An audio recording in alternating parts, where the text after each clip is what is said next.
Je voulais, d'abord je me présente, donc mon nom est Laurent Charéron et je développe une expertise sur tous ces sujets qui sont liés à l'identité numérique pour vous aider à comprendre leurs enjeux à la fois en termes d'usage, mais aussi dans toutes leurs dimensions, puisque c'est des sujets qui sont vraiment intéressants, mais qui sont compliqués, qui mélangent à la fois une dimension de compréhension de la technologie, qui malgré tout, qu'on le veuille ou non, est une dimension très très structurante, qui ont des impacts technologiques et des impacts juridiques, avec un contexte juridique qui évolue assez rapidement. Donc, Olivier Théanu n'est pas là pour en parler dans le détail, mais je pourrais peut-être quand même faire allusion à certains cadres qui sont les cadres dans lesquels vous devez fonctionner, soit en tant qu'élu, soit en tant que responsable des services, mais qui fondamentalement sont des questions de démocratie et d'usage.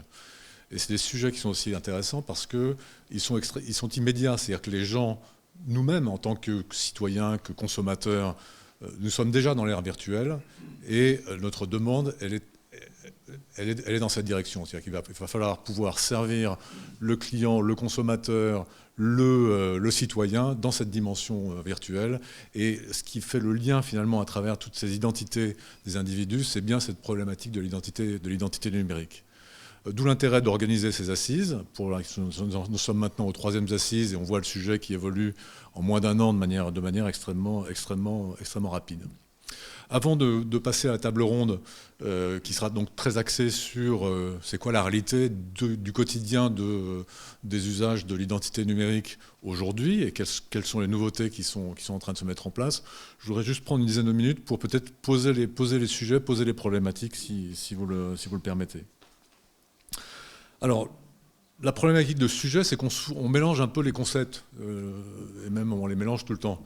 C'est-à-dire que si vous prenez la problématique de l'identité numérique, dans le mot identité numérique, il y a le mot carte d'identité, qui sont des choses avec lesquelles le monde administratif est plutôt familier, mais on confond des notions qui sont des notions assez différentes. Par exemple, vous avez cette notion d'authentification, dire que la personne qui se connecte, qui vient présenter sa pièce d'identité est bien la personne qu'elle prétend être. Ça, c'est une fonction régalienne assez bien connue. Et la fonction d'autorisation, c'est-à-dire à quoi le fait d'avoir montré son identité et prouvé son identité donne droit. Donc, en tant que citoyen, je dois à certains moments prouver mon identité, mais j'ai aussi accès à un certain nombre de services. Et en fonction de qui je suis, du contexte dans lequel je démontre mon identité, je vais avoir accès ou pas accès à certains services. Et à l'inverse, du point de vue de l'agent administratif ou du point de vue de l'élu, je vais donner un certain nombre, accorder un certain nombre de droits, accorder un certain nombre de services à des citoyens en fonction de la manière dont ils auront de présenter leur identité. Et les frontières sont de plus en plus floues parce que le monde est compliqué et que le monde est flou et que la dimension territoriale est absolument cruciale parce qu'elle tire un trait à travers toutes ces dimensions qui sont celles de la vie quotidienne et de l'identité.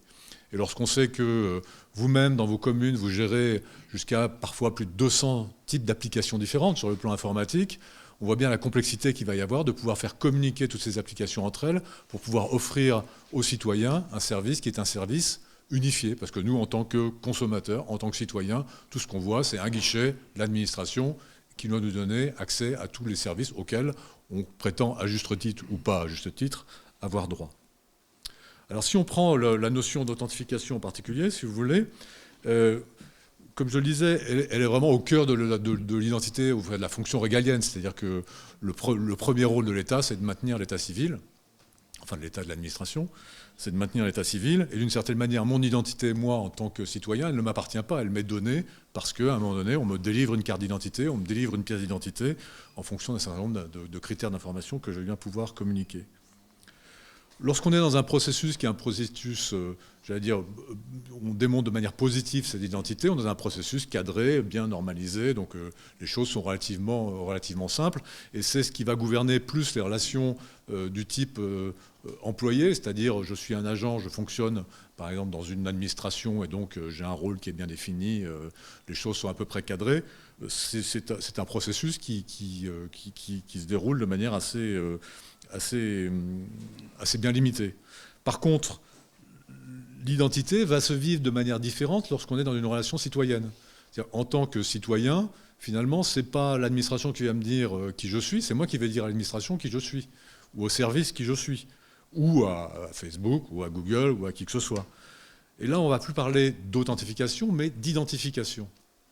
C'est-à-dire qu'on va prendre différents éléments qui vont construire notre personnalité, finalement, en ligne, pour pouvoir dire, oui, à plus ou moins 99%, la personne qui est en face de moi à travers Internet est bien la bonne personne, et donc je vais pouvoir lui donner un certain nombre de droits ou rendre le service.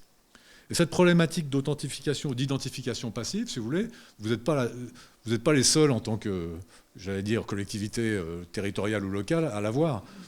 Tous les gens qui ont un site internet, que ce soit la SNCF ou qui que ce soit, se posent cette problématique-là. C'est de dire, bon, c'est qui le gars ou la fille en face, c'est qui? Est-ce que c'est un chien? Vous savez, vous connaissez bien l'image de dire sur internet... ça peut être un chien de l'autre côté qui échange avec vous. Mais c'est une problématique de plus en plus quotidienne. Et il va falloir aller chercher, et c'est bien toute la problématique des systèmes d'information dont on parle aujourd'hui, aller chercher comme ça de manière... tous les éléments qui permettent de définir ce portrait mosaïque de quelqu'un pour pouvoir lui délivrer le service. Et le faire de manière totalement transparente. Vous imaginez donc que c'est assez compliqué sur le plan technique, et que, d'autre part, ça correspond à une complexité qui est aussi celle des usages. Pourquoi? Parce que un jour, je suis en train de téléphoner avec mon téléphone portable, je suis dans la rue et il se passe quelque chose. 10 minutes après, je suis à mon bureau, je suis connecté sur mon PC. Le soir, je suis à la maison. Vous voyez, les modes d'accès qu'on a à ce monde virtuel se multiplient à très très grande vitesse. Et à chaque fois, c'est une nouvelle personnalité qui s'exprime. Et il va falloir essayer de faire d'avoir une clé de voûte de tout ça pour pouvoir offrir un service qui est un service unifié. Comme je le disais, la problématique que vous avez en tant que collectivité, c'est que vous avez à traiter à la fois des identités qui sont des identités assez bien structurées, soit dans les relations avec les agents par exemple, soit dans des relations de type régalienne, lorsque vous devez délivrer des pièces administratives et des choses comme ça avec l'administré. Mais l'essentiel de l'activité va être dans un monde qui est un monde relativement peu structuré, avec des interactions diverses et variées, où le citoyen va être demandeur de ces interactions permanentes. Et en même temps, ça va être extrêmement crucial pour vous de délivrer ces services, puisque c'est vraiment cet échelon de proximité qui est celui de la légitimité du pouvoir politique sur le plan local. C'est parce que vous êtes là au quotidien, vous savez que l'échelon, enfin vous le savez bien sûr que l'échelon local est le plus légitime. Pourquoi? Parce que je connais l'agent qui est en face de moi, parce que je connais mon maire, parce que je l'ai élu. Plus on s'éloigne de cette proximité, moins le pouvoir politique est perçu dans sa légitimité. Et donc c'est vraiment important de pouvoir se réintermédier, comme on dit. On parlait tout à l'heure d'ubérisation, mais c'est important d'éviter de se faire ubériser. Parce que n'importe quel fournisseur de services qui va s'emparer du problème et puis fournir le service à votre place, d'une certaine manière, il va s'emparer de la légitimité que vous avez. Qu'est-ce qu'on voit de plus en plus? C'est des portails de services, des gens qui se tournent vers vous en disant « Maintenant, ce que je voudrais avoir, c'est un seul guichet et vous êtes l'échelon le plus légitime pour m'offrir la totalité des services, finalement, que je veux, dont j'ai besoin dans ma vie administrative. » Et ces services peuvent être rendus par vous, mais ils peuvent être rendus par le département, par la région, par l'État, etc., etc. L'échelon d'agrégation, c'est vous. Et donc l'échelon qui va, en quelque sorte, déterminer cette identité du citoyen, c'est le vôtre. Alors techniquement, les choses peuvent être assez compliquées. Je voudrais juste revenir un peu en arrière, si vous voulez. L'autre aspect, qui est l'aspect d'encadrement juridique, il est le suivant, c'est-à-dire qu'en fonction de votre appréciation de l'identité de la personne que vous avez en face, vous allez pouvoir lui donner des droits ou ne pas lui donner des droits. Donc il y a tout un cadre juridique qui est en train de se mettre en place, notamment au niveau européen, qui consiste à pouvoir aligner finalement les niveaux d'authentification qu'on va demander aux gens en ligne pour pouvoir leur rendre des services. Donc il y a une directive européenne qui s'appelle la directive eIDAS, dont les règlements d'application doivent rentrer en application à partir du mois de juillet prochain en particulier, et donc je peux vous dire que ça travaille sec dans les institutions pour arriver à dire, voilà, pour délivrer tel papier, il faut pouvoir avoir en ligne telle police d'assurance, si vous voulez, en quelque sorte. C'est un peu comme Vigipirate. En fonction d'un degré de risque, vous avez différentes procédures. Donc ça, c'est des choses qui sont en train de se formaliser de manière assez rapide. Et puis il y a des aspects de responsabilité aussi. C'est-à-dire que si vous êtes dans dans une relation, j'allais dire, cette relation floue avec l'individu, l'individu reste propriétaire de ces données. Donc là encore, vous avez un cadre très important qui est en train de se dessiner, qui est celui de la protection des données personnelles, avec une réglementation européenne qui, elle, va sortir dans les 2 prochaines années, mais qui vise à vraiment sanctuariser les données personnelles, et donc vous impose un certain nombre de réalités. La première réalité, c'est que l'utilisateur peut faire ce qu'on appelle un opt-out, c'est-à-dire dire non, je ne veux pas que vous capturiez mes données. Donc déjà, ça limite un certain nombre de possibilités d'identification. Mais ça veut dire aussi que dans certains cas, vous allez de toute façon capturer ces données, qu'il va falloir les stocker pendant une certaine durée, dans des conditions de confidentialité, de pouvoir permettre à l'utilisateur d'avoir accès à son dossier. Donc ça va rajouter quand même toute une infrastructure, une certaine forme de complexité à la gestion de l'interaction de l'utilisateur. Et pourtant, ce n'est pas négociable, c'est comme ça que ça va se passer. Ces mêmes obligations s'appliquent par exemple à Facebook de nos jours. Vous avez la possibilité, ce qu'on appelle le droit à l'oubli par exemple, d'aller faire effacer toutes vos traces finalement dans le monde Facebook. C'est un droit qui reste malgré tout un droit relativement théorique, parce que je ne crois même pas que techniquement Facebook soit à même d'aller effacer toutes les traces qu'ils ont de vous dans leur système. Mais c'est des choses qui rentrent dans le droit et qui vont être importantes de pouvoir implémenter. Alors, je conclue rapidement, mais sur le plan technique. Si vous voulez, sur le plan technique, ce qui porte votre identité, c'est une clé. Une clé, c'est quoi? C'est une suite de chiffres, plus ou moins longue, qui devient vous dans le monde virtuel. Lorsqu'on prend cette clé et qu'on la met dans un support qui est un support physique, comme une carte à puce par exemple, elle est bien protégée. Le seul problème, c'est que la carte à puce, ça va bien quand il y a un lecteur de carte à puce, éventuellement... Même si on utilise le sans contact, ça peut faciliter la tâche, mais la carte à puce, je ne la mets pas dans mon téléphone portable. Or, de plus en plus, les gens utilisent leur téléphone portable. C'est ça le moyen d'usage.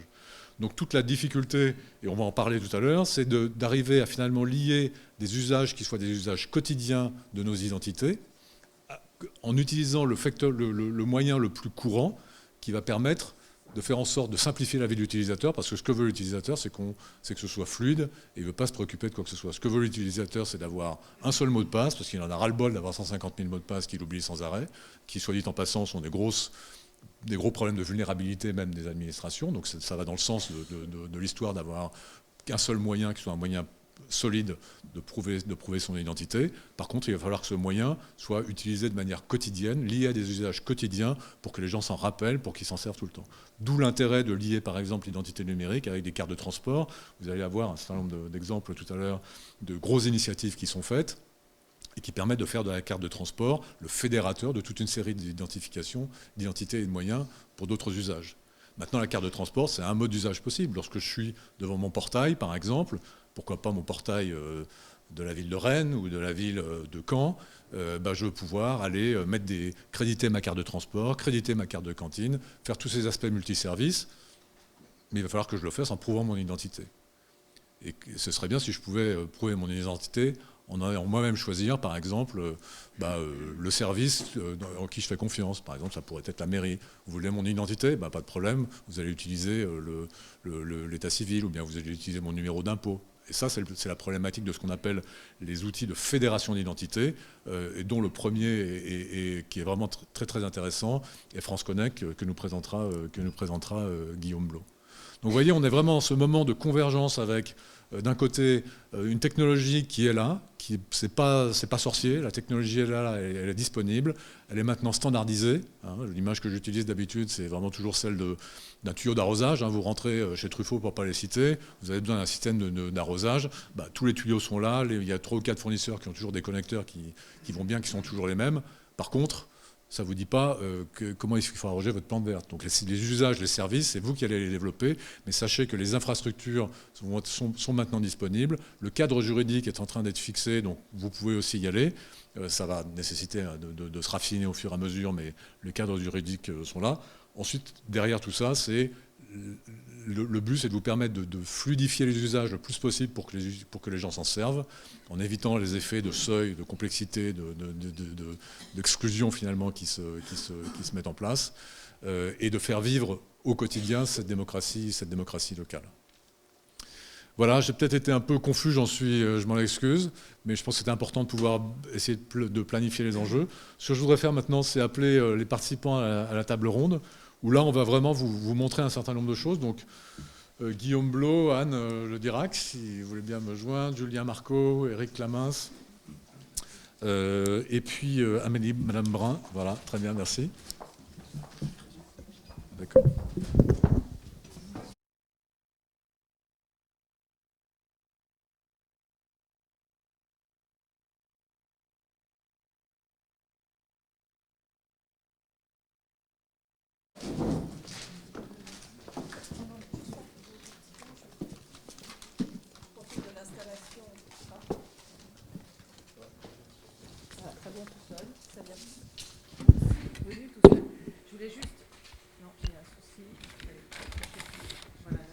Non, oui, c'est mieux, ça y est.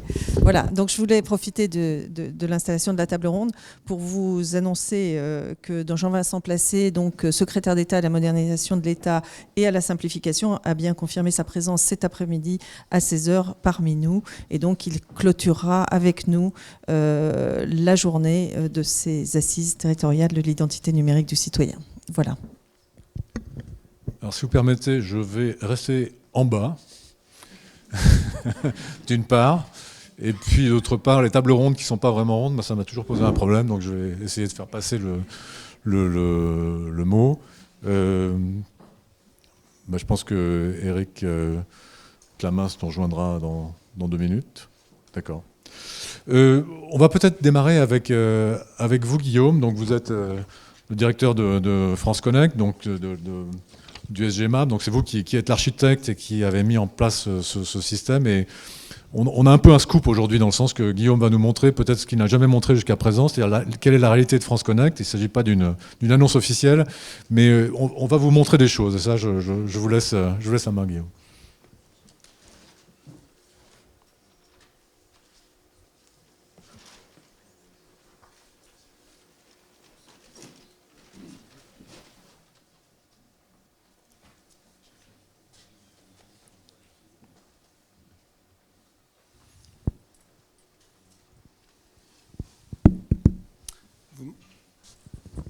Alors, voilà, merci.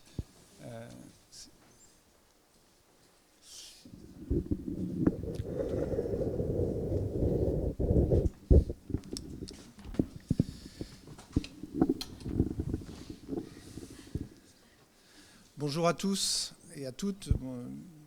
Mesdames et messieurs les élus, merci de nous accueillir aujourd'hui. Je suis un peu paresseux et j'aime le risque. Donc, je ne vais pas vous présenter de diapositives. Il y aura une petite vidéo, certains d'entre vous l'ont vu, je l'avais déjà projetée, en tout cas dans sa version précédente à Lille. À Lille aussi, on vous avait montré un certain nombre d'expérimentations de France Connect. Je vous en montrer un peu plus abouti aujourd'hui. Donc c'est pour ça qu'on aime le risque, en espérant que toute la connectique fonctionne aujourd'hui. Malheureusement, je serai aussi obligé de dévoiler certaines informations personnelles pour vous montrer que ça marche. Donc je demande à tous ceux qui filment de ne pas trop les relayer. Des choses qui pourraient me gêner par ailleurs, vous comprendrez par la suite. Donc en 10 minutes, je vais essayer de vous démontrer comment fonctionne France Connect, mais je vais déjà démarrer par un petit rappel de calendrier, parce que je pense que c'est important pour tout le monde. France Connect, en fait, c'est une clé de voûte, comme on le dit, d'une démarche, une stratégie plus globale qui s'appelle l'État plateforme, ou la stratégie plateforme, qui est une transformation numérique des services publics. Donc France Connect s'adresse à tout ce qui concerne l'identification, l'authentification de la vie numérique, mais également tout ce qu'on appelle l'autodétermination informationnelle dans les échanges de données. Vous comprendrez mieux par la pratique tout à l'heure. Nous avons lancé le projet en fait en septembre 2014, suite à une communication au Conseil des ministres, d'ailleurs le 17 septembre 2014. Nous sommes rentrés en expérimentation en septembre 2015, un an plus tard. Nous avions annoncé que nous souhaitions poursuivre ces expérimentations jusqu'au premier trimestre. Nous sommes au premier trimestre 2015. Et nous allons bientôt sortir de la phase d'expérimentation. Le service est quasiment bon aujourd'hui, en tout cas bon pour le service. C'est-à-dire que tous ceux qui ont déjà collaboré avec nous, et je rappelle, c'est 700 personnes issues des collectivités, de l'État, des industriels, qui ont participé à ce qu'on appelle des Open Labs depuis plus d'1 an et demi. Ils vont tous être informés qu'ils vont pouvoir très prochainement brancher officiellement France Connect pour tous ceux qui l'ont préparé. Je m'adresse aussi particulièrement aux collectivités.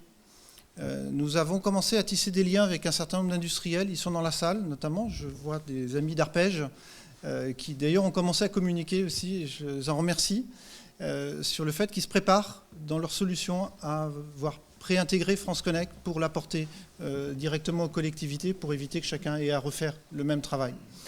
Donc tout ça, ça se mesure en quelques jours. Ça va être annoncé dans quelques jours. Et l'inauguration officielle de France Connect aura lieu au printemps. Elle sera portée par les plus hautes autorités de l'État. Donc je ne peux pas vous en dire plus, mais il y aura un événement très probablement à cette occasion. Donc passons maintenant à la pratique. Je ne vais pas vous faire de diapositives, je vais vous passer déjà la vidéo que certains connaissent.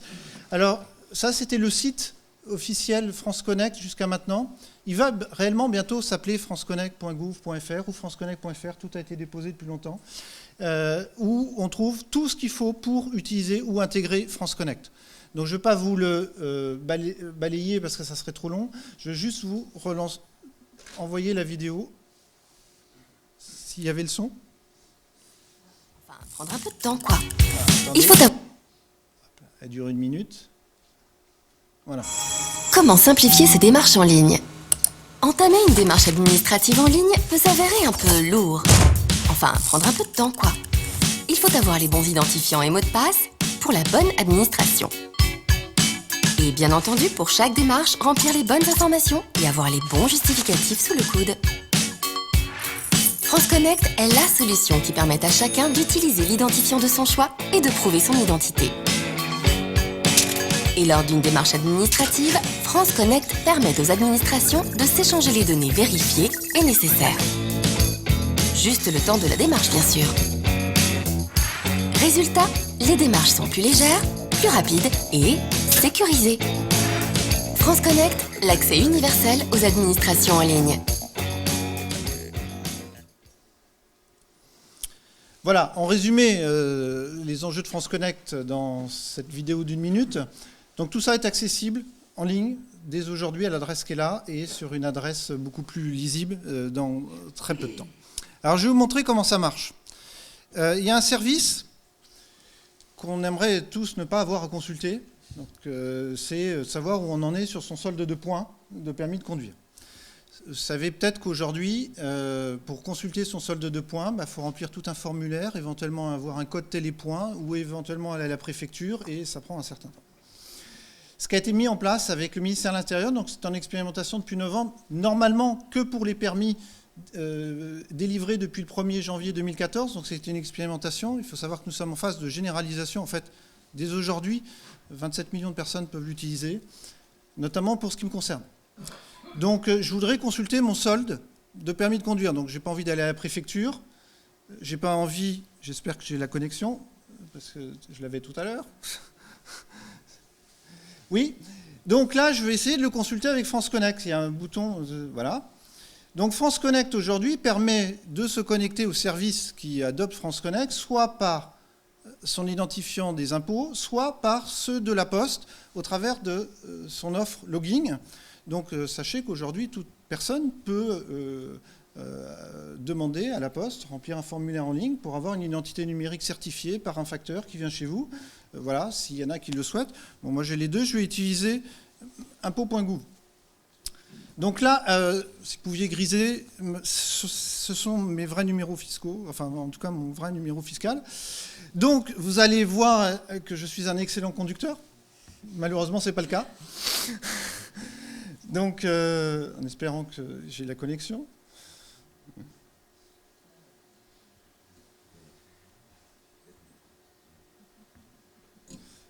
Alors, tout marchait très bien tout à l'heure, mais voilà. C'est l'effet des mots. C'est toujours l'effet des mots, on prend toujours des risques. En fait, ça ne marche pas, France Connect. Ben là, c'est l'accès. Voilà, en fait, ça ne marche pas, c'est ce que vous allez dire. On reparlera de l'accès Internet sur le Donc là, on territoire. est dans l'accès mobile, ce qui explique la... Je suis en accès, il n'y avait pas de liaison Wi-Fi, donc je suis en accès 4G.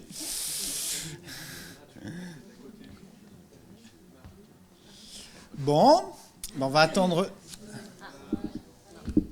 Ah. Il n'y en a plus.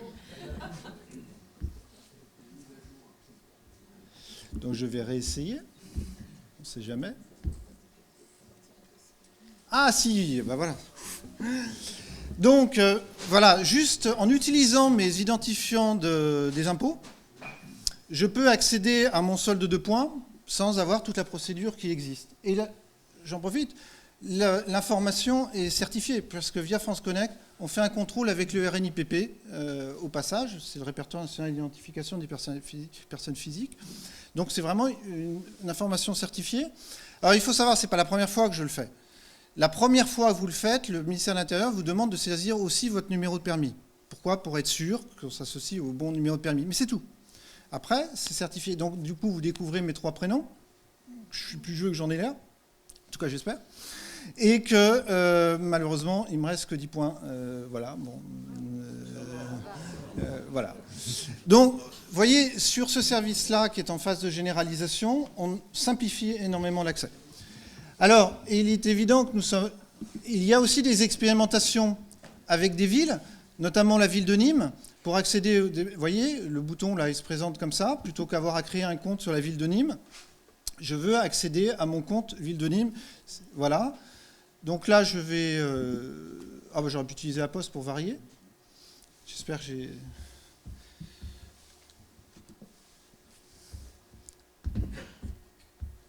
Voilà, et là je suis connecté, alors là aussi c'est un écran VGA, vous ne le voyez pas, je ne vais pas vous montrer toutes mes données personnelles. Je ne suis pas habitant ni moi, mais Nîmes a accepté que je puisse avoir un dossier. Mais là aussi je suis connecté avec mon compte France Connect. Donc vous voyez, ça marche réellement. Il y a un service qui marche beaucoup en ce moment, en fait, qui a démarré en expérimentation début janvier, c'est Guichet Entreprise, notamment pour créer des auto-entreprises. C'est beaucoup plus simple parce qu'on n'a plus besoin, avec France Connect, de fournir sa pièce d'identité. Et là, l'espace personnel de guichet entreprise est accessible aujourd'hui en expérimentation avec France Connect. Il faut savoir qu'aujourd'hui, nous avons plus de 1500 clics. On n'a fait aucune communication sur France Connect. Tout le monde en parle, mais on n'a pas fait encore de communication. Nous avons 1500 clics réels chaque semaine d'usagers. Et il y en a pratiquement 400 à 500 qui sont sur guichet entreprise. Il n'y a eu aucune communication. C'est-à-dire qu'il y a un réflexe qui s'est fait immédiatement parce que ça simplifie énormément la démarche. Donc je ne vais pas tout vous montrer parce qu'on a 10 minutes et je les ai déjà presque consommées. Allez-y, je pense. Voilà. Il y a aussi, je vais vous le montrer, c'est ouvert depuis hier. Vous savez, mon service public, parce que vous êtes très concernés, donc il y a la nouvelle génération de servicepublic.fr qui a ouvert hier. C'est la DILA qui porte ça. Et la DILA a fait cette nouvelle génération directement compatible avec France Connect. Donc là, je vais m'y connecter avec France Connect. Aussi, j'espère. Voilà. Et vous voyez une chose, il ne m'a pas demandé de choisir mes identifiants. Alors c'est tout simplement, là, pour les techniciens, je pense, c'est tout simplement que France Connect est aussi un SSO, un Single Sign-On. C'est-à-dire que sur mon Mac, pendant quelques minutes, je me suis identifié une fois, c'est pas la peine de me réidentifier. Donc là, vous voyez directement, alors ça me fait plaisir parce que vous voyez, ça paraît le fait que je suis un partenaire qui était l'une des premières villes Internet. Donc je ne sais pas s'il y a des amis de Partenay ici, mais s'ils nous écoutent, voilà, j'espère que Partenay adoptera France Connect très vite, ça me ferait très plaisir. Voilà, c'est ma fiche contact, avec, je ne vais pas rentrer plus dans le détail, sur le sujet. Alors, ce que je vais vous montrer également, c'est que je vais aller sur un espace de mon service public, notamment, qui a été activé. Hop là, pourquoi je ne... Alors, je suis en écran VGA. Voilà, bon, je vais vous le montrer à un autre moment. Donc, voilà, je pourrais vous montrer, il y a une douzaine de sites en ce moment qui participent aux expérimentations. Ça marche réellement. Et quand aujourd'hui, avec France Connect, ce qui se passe avec d'autres système d'identification, France Connect, vous voyez, je viens d'utiliser France Connect, c'est mon adresse mail personnelle. Là, on voit que j'ai utilisé France Connect pour accéder à service public. Donc là, je suis directement sur ma boîte mail personnelle. Donc on est informé exactement de ce qui se passe. Je cite ça parce que j'ai une petite histoire. Il y a quelqu'un qui, il y a quelques jours, a reçu un mail comme ça, Il nous a contactés, il nous a dit, ça sert à ça, hein, c'est pareil avec les autres systèmes. Et il a dit, mais c'est quoi? Je ne connais pas France Connect, j'ai jamais utilisé, ça fait mes comptes, en plus c'était des comptes DGFIP, ça fait 2 ans que je les ai plus utilisés, je ne sais plus où ils sont, donc il y a quelqu'un qui a utilisé mon identité pour rien. Donc évidemment, on va chercher, on l'aide, on le contacte. Bon, en fait, pour la petite histoire, c'était son ex-conjointe qui continuait à utiliser ses codes DGFIP et il ne le savait pas. Donc voilà. Et au bout du compte, il nous a remerciés. Il a dit, j'adopte tout de suite France Connect partout, mettez-le le plus vite possible parce que c'est un élément de sécurisation de ma vie personnelle dans l'accès aux services publics, puisque toute personne qui adopte le bouton France Connect a ce service-là immédiatement disponible. Voilà. Donc ça, c'est pour... premiers éléments de démonstration. Là, je vais aller, parce que j'en ai un peu, j'ai pas trop envie de me dévoiler complètement sur ma vie personnelle, je vais vous montrer un autre usage de France Connect, mais sous forme d'un exemple, je crois de l'avoir déjà montré, qui est en ligne. Hein. C'est que France Connect n'est pas qu'un système d'identification et d'authentification. On l'a vu dans la vidéo. Donc, je vais utiliser, là, je vais me connecter à France Connect, mais c'est un France Connect avec des données factices. Donc, du coup, vous comprendrez, le numéro fiscal ne veut rien dire. Voilà. Et là, c'est quelque chose qui a été fait notamment avec des collectivités. Je vais aller sur une démarche, je veux inscrire mon enfant à la mairie. Donc déjà, grâce à France Connect, l'identification et les données d'identité ont été certifiées. On n'a pas besoin de les redonner. Et là, pour inscrire mon enfant, il va s'appeler Mercier, Merlin, pour le prénom. Et là, vous voyez, on ne vous présente pas un formulaire. Vous savez, on a l'habitude, quand on parle de démarche en ligne, de faire des formulaires dématérialisés, à l'image des CERFA qu'on utilise. Donc là, le guichet des Nantais a demandé à France Connect de solliciter l'usager pour aller chercher les données là où elles se situent à l'administration. Et en fait, c'est ce qu'on appelle l'autodétermination informationnelle. C'est-à-dire c'est l'usager qui accepte ou pas que la mairie de Nantes aille chercher mon information fiscale. C'est typiquement ce qu'on vit tous avec les mobiles, tout simplement, quand on nous demande, voulez-vous qu'on accède à vos données de géolocalisation? C'est le même principe. Sauf qu'on l'a généralisé, enfin en tout cas la mécanique permet de généraliser, et là l'usager va dire j'accepte. C'est plus simple. À partir du moment où il accepte, on lui calcule automatiquement le coût du repas en fonction de son revenu fiscal de référence. On récupère ses adresses et un certain nombre de choses. Et en plus, on a accédé réellement à des API, c'est-à-dire des administrations qui certifient la donnée. Donc je confirme l'inscription. Et là, avec cette démarche, on n'a plus besoin de fournir quoi que ce soit par mail à côté pour fournir ses justificatifs, fournir son identité.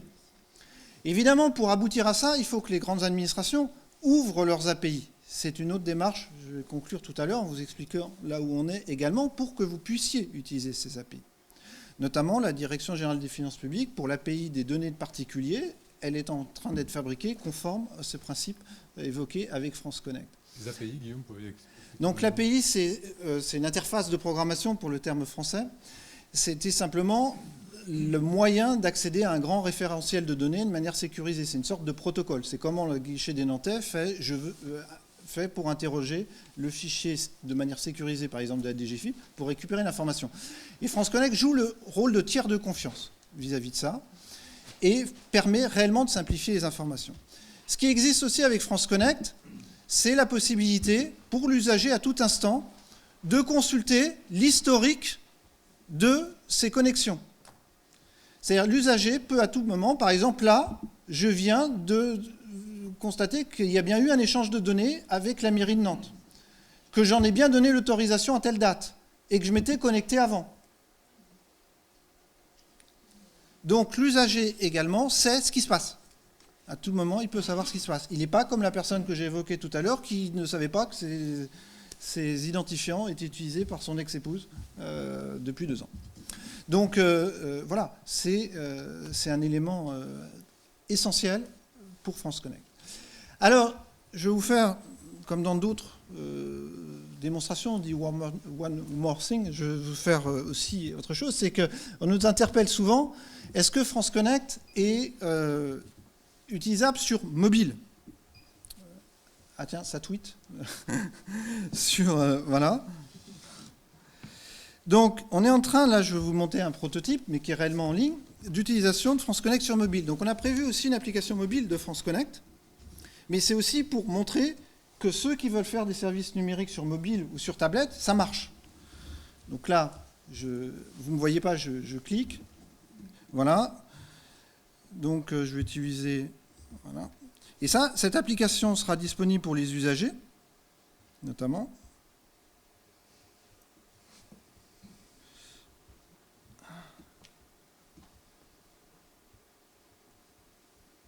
C'est pas un film, hein, je suis réellement, même si vous voyez QuickTime, c'est une astuce juste pour permettre de visualiser. Voilà, donc Éric Mercier. Donc de cette application, alors vous pouvez, l'écran est un peu restreint, ça veut dire que grâce à cette application, l'usager pourra connaître exactement les données d'identité connues chez les fournisseurs d'identité. Ce qui est un bon moyen aussi de vérifier. Il aura aussi toutes ces données de contact qui sont connues, qui peuvent être utilisées par France Connect. Mais l'historique dont je vous ai parlé, l'usager pourra y accéder ici. Là, notamment, vous voyez, on vient de se connecter en mobile. Voilà. Donc, et cette application mobile portera des moyens d'authentification renforcés. Vous savez ce qui se passe aussi quand on utilise les moyens de paiement. Si à un moment donné, on souhaite qu'une démarche ou un service numérique ait besoin d'une authentification renforcée, on pourra faire appel à cette application pour afficher un deuxième facteur d'authentification. Alors un moyen d'authentification renforcée, c'est par exemple votre carte bleue plus un code PIN. Vous voyez, il y a un facteur qui est ce que vous avez, la carte bleue, votre code PIN, c'est ce que vous savez, les deux ensemble, la banque vous donne de l'argent. Quand on fait un paiement en ligne aujourd'hui, souvent, on vous demande soit de saisir un code que vous avez reçu par SMS, soit d'aller activer l'application de votre banque pour aller saisir un code directement dans cette application. Ça veut dire que ceux qui voudront développer des démarches où on a besoin d'un niveau de sécurisation supplémentaire, on pourra le faire via cette application. Voilà. Et pour conclure, je suis vraiment trop long. Non. Et pour conclure, je vais revenir sur... je vais aller sur... hop là. Donc, je vous ai montré un site, le site développeur France Connect, donc tout à l'heure. Il existe aussi un site État Plateforme, qui est plutôt un site de communication institutionnelle. Je vous conseille d'y aller. Donc là, par exemple, a été publié hier donc une nouvelle expérimentation, c'est le conseil départemental du 05, sachant que c'est le conseil départemental du 06 qui avait démarré les expérimentations en septembre dernier. Et nous sommes aussi en train de préparer un site, donc il n'est pas encore ouvert au public, mais il est accessible, où on... où on va...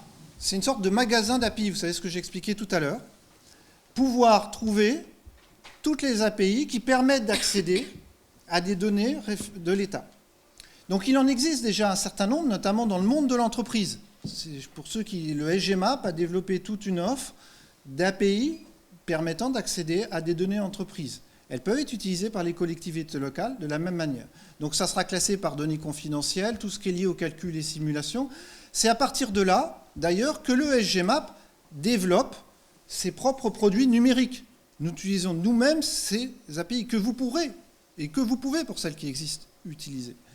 Donc, hop là, je ne sais pas... Combien de temps pour implémenter ce bouton France Connect? On a vu la ville de Nîmes, on a vu... Combien ça coûte? Ça veut dire quoi? Est-ce que c'est un truc...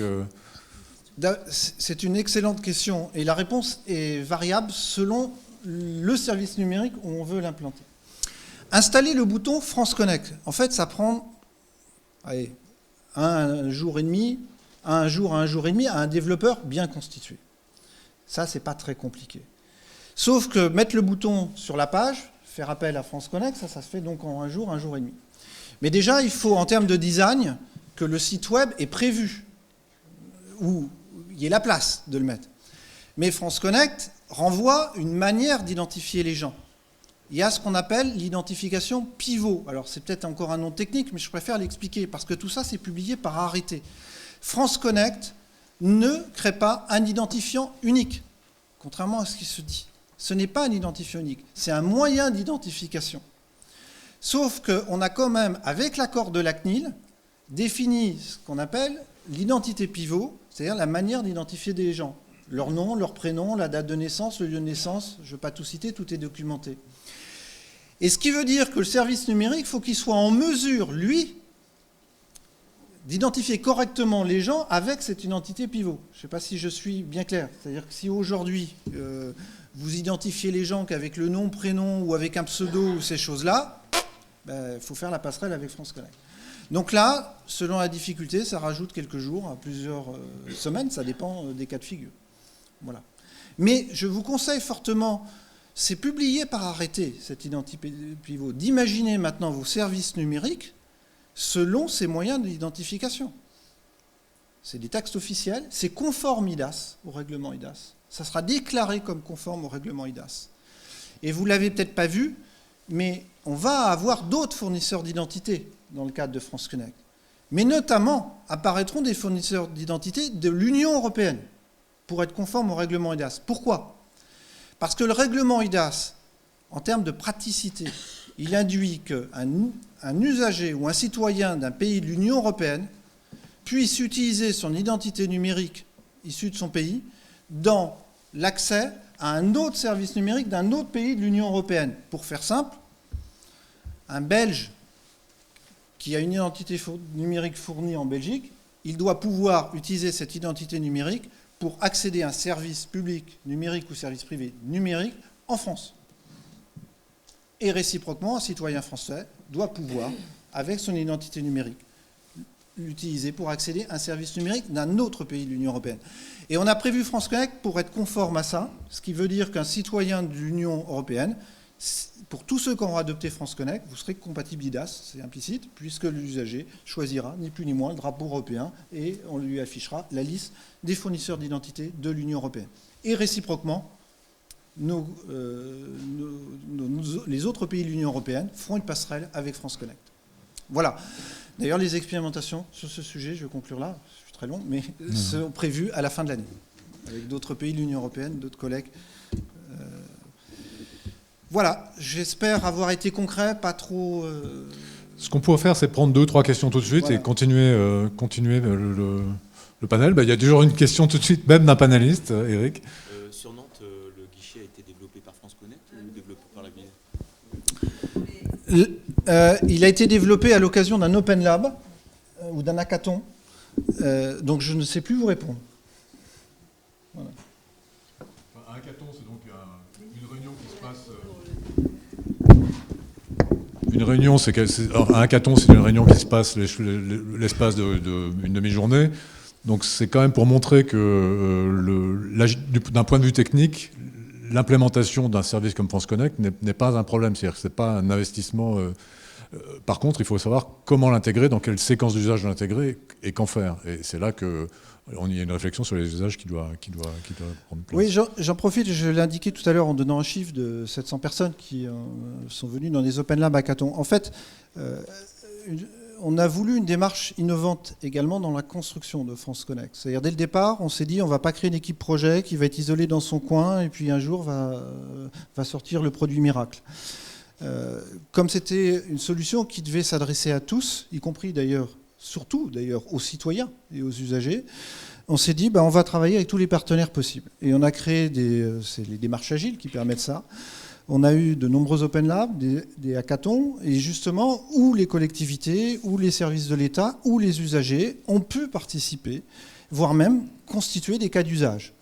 Nous avons fait aussi des tests usagers très en amont, dès le printemps dernier. On a réuni des panels d'usagers pour voir comment ils réagissaient au système. D'ailleurs, ça aboutit à refondre une partie du design, même du logo, qui n'est pas encore en place. Ça fait partie du retour d'expérience. Donc, on va chercher encore plus à simplifier, à rendre le système encore plus design. C'est en cours. Voilà. Qui peut utiliser France Connect ? C'est réservé aux collectivités et à l'État ? Excusez-moi, vous pouvez utiliser le micro à cause des caméras, parce que sinon les auditeurs ne nous entendent pas. Pas de problème. couler plus net qu'en la mer. Je voulais savoir qui pouvait utiliser France Connect. Donc les collectivités et l'État seulement, ou des entreprises, des banques ou... Alors, c'est publié au journal officiel au travers d'un arrêté j'ai plus la date exacte, du 20 juillet dernier. Donc, tout acteur apte à délivrer un service public peut utiliser France Connect. Donc, ça veut dire tout le secteur État, collectivité, secteur hospitalier, etc., tous les opérateurs. Mais par extension, également, tous ceux qui contribuent quelque part au service public, à des obligations publiques. Donc à partir du moment où vous avez l'obligation d'avoir un compte bancaire, par exemple, ou une assurance pour assurer votre véhicule, ça veut dire que les banques et les assurances, par exemple, peuvent adopter France Connect. Alors après, il y a des avis juridiques qui évoluent. Néanmoins, ce n'est pas ouvert au secteur privé aujourd'hui. Donc nous sommes en train de préparer les textes, de faire valider politiquement l'ouverture, on y travaille, pour que tout acteur économique français puisse utiliser France Connect. Mais là, je réserve aujourd'hui, je le mets en perspective. Je pense que c'est les autorités de l'État, politiques de l'État, qui se chargeront de le confirmer dans les semaines ou mois qui viennent. Une autre question ? Oui, bonjour, Jacques Favier, Le Cercle du Coin. Vous avez dit que ça devait être ouvert à nos amis européens. Et parmi les Européens, il y a un pays dont on a beaucoup parlé pour des problèmes d'identité électronique, qui est l'Estonie, qui me semble fonctionner sur un système différent. C'est-à-dire que vous possédez véritablement une carte avec clé USB, et que donc à la limite on doit pouvoir justifier son identité en peer-to-peer et pas seulement vis-à-vis d'une administration ou d'un... Comment est-ce que ça s'articule votre démarche, enfin la démarche française, et puis une démarche comme celle de l'Estonie? En fait, la manière de répondre à ces enjeux d'identification et d'authentification, parce qu'il faut distinguer, mais Laurent l'a fait tout à l'heure, entre l'identification et l'identification. Il y a plusieurs manières de répondre à ce besoin. Et à l'échelle de l'Union européenne, on se rend compte que selon l'histoire, les pays n'adoptent pas la même démarche. De fait, des pays comme l'Estonie, mais vous pourriez citer la Belgique, le Portugal également, qui ont plutôt adopté une carte d'identité électronique, si vous voulez, avec une puce, se sont dit, pour l'accès une puce ou un support de type clé USB, se sont dit, je vais utiliser ce support-là pour faciliter l'identification numérique des citoyens. Ben déjà en France, le fait d'avoir une carte d'identité électronique avait été refusé et rejeté par le Conseil constitutionnel. Voilà. Le fait d'avoir un identifiant unique également. Donc, en tout cas, la CNIL s'y est toujours opposée. Donc, quand vous êtes confronté à ce genre d'impossibilité, ce n'est pas du tout un jugement de valeur, il faut trouver d'autres solutions. Je prends un autre exemple. Les Anglais, c'est même pas le fait d'avoir une carte d'identité électronique, c'est qu'il n'y a pas de carte d'identité du tout. Donc, ils ont encore moins un référentiel d'état civil de type RNIPP comme on a en France. C'est pareil aux États-Unis, parce que là, je sors du milieu européen. Donc, ça veut dire que dans ce cas-là, la seule solution possible, c'est la fédération d'identité, de fournisseurs d'identité qui existent. C'est ce que nous avons choisi, ce que d'autres pays européens ont choisi, c'est ce que les Anglais ont choisi, notamment, c'est un mécanisme similaire, et c'est ce que les Américains préparent également. En plus, il faut faire attention en termes d'usage. L'important du service numérique, c'est aussi son accessibilité à tous, donc sa simplicité. C'est pour ça qu'on parle beaucoup de design dans le service numérique. Mais son accessibilité, j'en profite aussi pour le dire, pour des personnes qui ont parfois qui sont victimes d'handicap. Mon service, au sein de d'INSIC, est en charge aussi du référentiel général d'accessibilité pour les administrations. Il est à respecter. Les collectivités, vous avez un guide complet, il y a des librairies qui existent. Si la vidéo qu'on vous a présentée est sous-titrée, c'est qu'on respecte le RG2A. Alors si je dis ça, c'est qu'il faut faciliter l'accès numérique et simplifier, mais ça veut dire qu'il ne faut pas forcément avoir des moyens d'authentification physique compliqués à manipuler en permanence. Vous savez, si la DGFiP demandait, pour payer les amendes, qu'il faut s'identifier, il y aurait 3 ou 4 fois moins d'amendes payées en ligne. Aujourd'hui, pour payer une amende, il suffit juste de rentrer un moyen de paiement. C'est super simple. Hein, et c'est super simple. Il y a des services, il n'y a même pas besoin d'être identifié. Et il y en a d'autres, il y a besoin d'être authentifié avec un niveau de confiance variable. Alors IDAS a normalisé ça, simple, substantiel, élevé. Voilà. De temps en temps, c'est un simple login mot de passe, de temps en temps, il faut un certificat supplémentaire, de temps en temps, il faut un deuxième facteur, ce qu'on a expliqué tout à l'heure. Avec France Connect, on autorise des moyens d'identification et d'authentification qui vont du simple au substantiel, à l'élevé. Et pour l'élevé, s'il y a besoin d'un moyen fort, en mettant une clé, on reconnaîtra la clé. C'est possible. Je sais pas si... Donc on est ouvert à toutes les possibilités. J'ai été long, mais j'en ai profité pour réexpliquer un certain nombre de choses. De toute façon, Guillaume sera là pour quelques minutes après la table ronde, donc on pourra rentrer un peu plus dans le détail. Amélie Brun, vous êtes en charge de la modernisation sur le Calvados. Une remarque ? Ça marche ou pas? Non. Si, c'est bon. J'avais une question par rapport, vous parliez des données qui sont en train de s'ouvrir sur les administrations centrales, qui est pour nous majeur pour que ça, on puisse le mettre en place et que ça bénéficie à nos citoyens. Donc est-ce qu'il y a une feuille de route claire sur les administrations qui sont en train d'ouvrir leurs données et de les mettre à dispo de ce système? Alors dès qu'api.gouv.fr sera ouvert, vous aurez une réponse instantanée déjà. Donc c'est pas le cas, mais c'est bien pour ça qu'on le fait. Et d'ailleurs, dans api.gouv, vous aurez même les modalités d'usage, les contrats d'usage, et qui vous renverront vers les administrations qui elles-mêmes ouvrent ces API. Alors en termes de feuille de route, sur tout le domaine entreprise, c'est déjà parti. Hein. C'est d'ailleurs pour ça qu'au sein du SGMAP, on a fait des solutions comme marché public simplifié, aide publique simplifiée, et qui s'appuient sur des API, notamment qui aujourd'hui, même par les textes, sont devenues ouvertes. Vous savez, on vient de décider l'accès à Sirène, par exemple, c'est les textes, voilà. Donc on est en plein dans l'open data, mais là on n'est pas dans les données confidentielles ou personnelles. Donc pour les données confidentielles ou personnelles, c'est beaucoup plus compliqué parce qu'il faut un mécanisme de privacy par design, c'est-à-dire de protection de la vie privée. C'est ce qu'apporte France Connect. Il y en a d'autres, hein, il n'y a pas que des mécanismes via France Connect qui le permettent, mais il en faut un.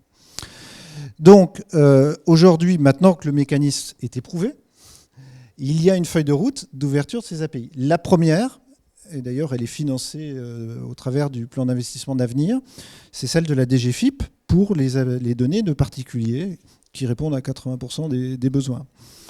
Donc celle-ci est en fabrication, elle va rentrer en test fin du printemps et elle devrait être ouverte officiellement début septembre. Je tiens à dire qu'on a constitué un groupe de travail avec, d'ailleurs il y a des collectivités dedans, mais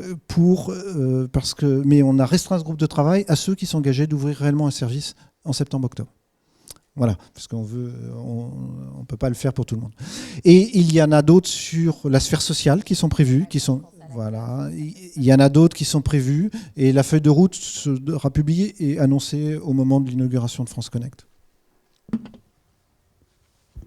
On va quitter France Connect parce que ces problématiques de simplification des accès des usages est quelque chose qui est bien antérieur à France Connect.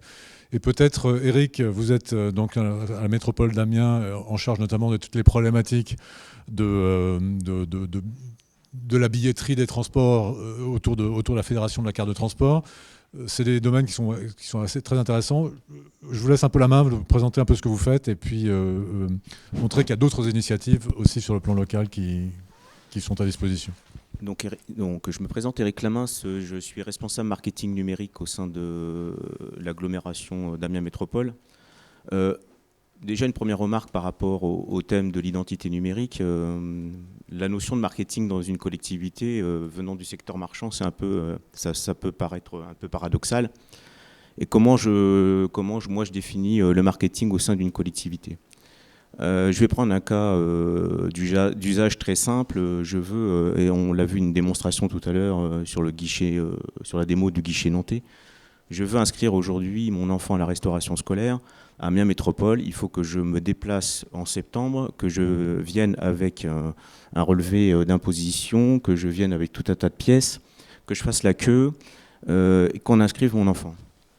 Aujourd'hui, grâce à France Connect, je pense qu'on peut s'éviter toutes ces démarches et donc simplifier la vie de nos des usagers, et particulièrement les cas les plus simples à gérer, les cas standards. Donc même si on gagne 10% ou 20% d'usagers en moins dans dans les accueils de nos mairies au mois de septembre, c'est déjà 10 ou 20% déjà de temps gagné. Et ce temps gagné, il sert à quoi? Il sert à répondre aux cas d'usage qui sont les plus difficiles à traiter. Donc les personnes fragiles, les personnes qui n'ont pas accès à des portails ou à tout ce qu'on peut appeler à la fracture numérique, mais aussi aux gens qui sont dans des situations qui ne peuvent pas être traitées de façon standard. Je pense aux personnes divorcées, familles recomposées, enfants de différents mariages, et ça, n'importe quel outil, système d'information, ne sera pas capable de gérer ça sans une intervention aujourd'hui humaine. Donc, le marketing, tel que je le conçois, c'est vraiment faciliter la vie du usager dans les cas les plus standards, afin de gagner des gains de productivité au niveau des accueils de mairie, par exemple. Et aujourd'hui, les collectivités sont contraintes au niveau financier. Donc ça permet d'orienter l'action d'agents de la collectivité vers les cas les plus éloignés au niveau numérique, mais aussi les cas les plus fragiles. Alors pourquoi on est arrivé, au sein d'Amiens Métropole, à participer aux tables rondes de la SGMAP et de France Connect, puisqu'on veut créer un portail usager.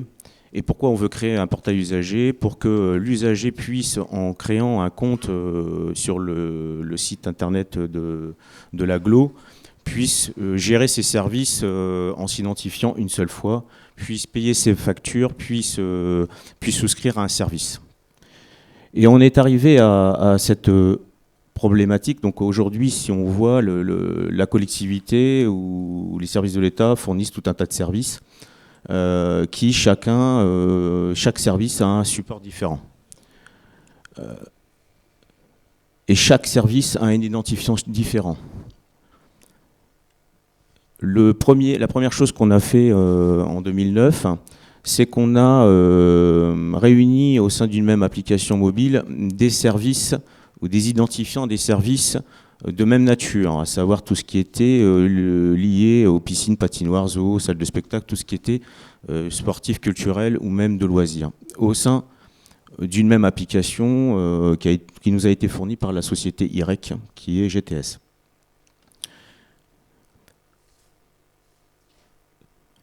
Attendez, j'ai un petit souci. Alors, pour que l'usager puisse utiliser ou avoir accès à ces différents services, on a demandé la création d'une carte de vie quotidienne, l'héritage de la carte de vie quotidienne de la fin des années 90, dans la perspective aussi à terme d'y adjoindre les services de transport. On y a collé à l'intérieur de cette carte le masque local de transport. Donc c'est une carte Calypso. La deuxième phase, et c'était encore en 2013, on a voulu supprimer les cartes de bibliothèque qui étaient des cartes au code à barres, mais qui étaient portées par un autre système d'information. Donc il a fallu, afin de relier les informations communes aux deux systèmes par rapport au support, créer au-dessus de ces deux systèmes d'information une plateforme de création, de génération et de gestion des détenteurs de cartes. Et par des web services, les comptes usagers sont créés dans les systèmes métiers à partir de cette plateforme. Donc toute la procédure de SAV se fait par rapport à cette plateforme, à savoir les oppositions, les annulations et toute la création des duplicata. Quelles sont les perspectives? C'est qu'on veut ouvrir d'autres services au support que nous avons mis en place, qui est la carte passe. Simplement, on s'est heurté en juillet 2013 avec la URU 030 émise par la CNIL, qui dit que à chaque famille de services, elle est identifiée 10 grandes familles de services, il faut des identifiants différents et qu'on ne peut pas, à partir d'un seul identifiant, retracer les usages que fait un usager sur un territoire. Donc on s'est retrouvé devant une problématique technique, c'est que notre carte passe, il n'y avait qu'un seul identifiant. Donc on a utilisé au départ pour la famille numéro 7, donc tout ce qui était accès aux piscines et aux patinoires, l'identifiant court Calypso dans l'optique d'utiliser à terme ce même identifiant pour gérer les services de transport.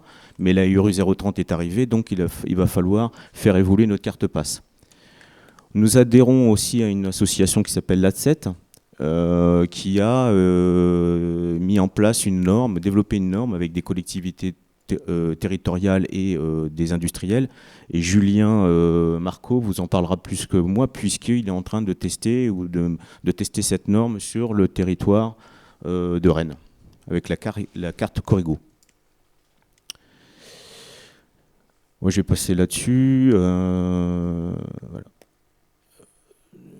Donc, j'attire aussi votre attention pour les collectivités sur l'article 2 du RU 030 qui dit qu'on peut quand même fédérer tout un tas de services, enfin l'usage de certains services en recueillant le consentement express et non équivoque de l'usager, afin de recréer un compte client dans un nouveau service, dans un autre service qui n'aurait pas été déclaré au départ. C'est-à-dire que si je vais à la piscine demain pour pouvoir souscrire un abonnement, on va créer une identité sur une plateforme. Mais si je me présente dans le transport à terme et que je me présente avec la carte, l'usager a le libre choix de dire vous pouvez utiliser les données qui sont déjà sur cette plateforme pour créer le compte dans votre système d'information. Ou alors je ne vous donne pas l'autorisation d'aller chercher les informations qui se trouvent dans cette plateforme, auquel cas il sera obligé de faire les démarches d'identification et d'authentification auprès de ce service, puisqu'il n'aura pas donné le consentement à la récupération des données qui sont sur cette plateforme. On va créer un référentiel usager qui va se placer aussi du système de gestion unique de la carte, qui communiquera avec les sous-systèmes, introduira une nouvelle brute fonctionnelle et s'interfacera avec des systèmes de fédération d'identité de type France Connect et RDECO. Il y a des schémas. Donc je ne vais pas vous représenter la présentation qui a été faite tout à l'heure, entre la distinction entre les fournisseurs de services que nous sommes, les fournisseurs d'identité qui sont .gouv.fr, impôt.gouv.fr et Amélie ou monservicepublic.fr, je crois, si j'ai bien résumé, des fournisseurs d'identité. Et les fournisseurs de données qui sont .gouv.fr pour le principal, enfin celui qui me vient en tête. Côté carte et support, donc le référentiel se trouvera au-dessus du système de gestion des supports. Et notre volonté, c'est qu'à terme, l'usager aura dans sa poche 3 types de supports. Un téléphone portable, une carte bancaire et une carte de vie quotidienne. Nous souhaitons que cet usager puisse identifier n'importe lequel, ou associer n'importe quel de ces supports à son compte usager et donc pouvoir avoir accès à ces services, quel que soit le support qu'il présentera. C'est-à-dire que si j'ai déclaré comme support ma carte bancaire ainsi que ma carte passe, si je vais à la piscine et que j'ai oublié ma carte passe, je peux utiliser ma carte bancaire et en back-office, on ira... J'étais trop long, donc on a coupé le son. Comme aux Oscars. Donc, avec ma carte bancaire, je pourrai pénétrer en piscine et profiter de mon abonnement en piscine, puisqu'elle sera référencée comme un support. De la même façon, si j'ai déclaré, si j'ai enrôlé mon smartphone lié à mes services, je présente mon smartphone.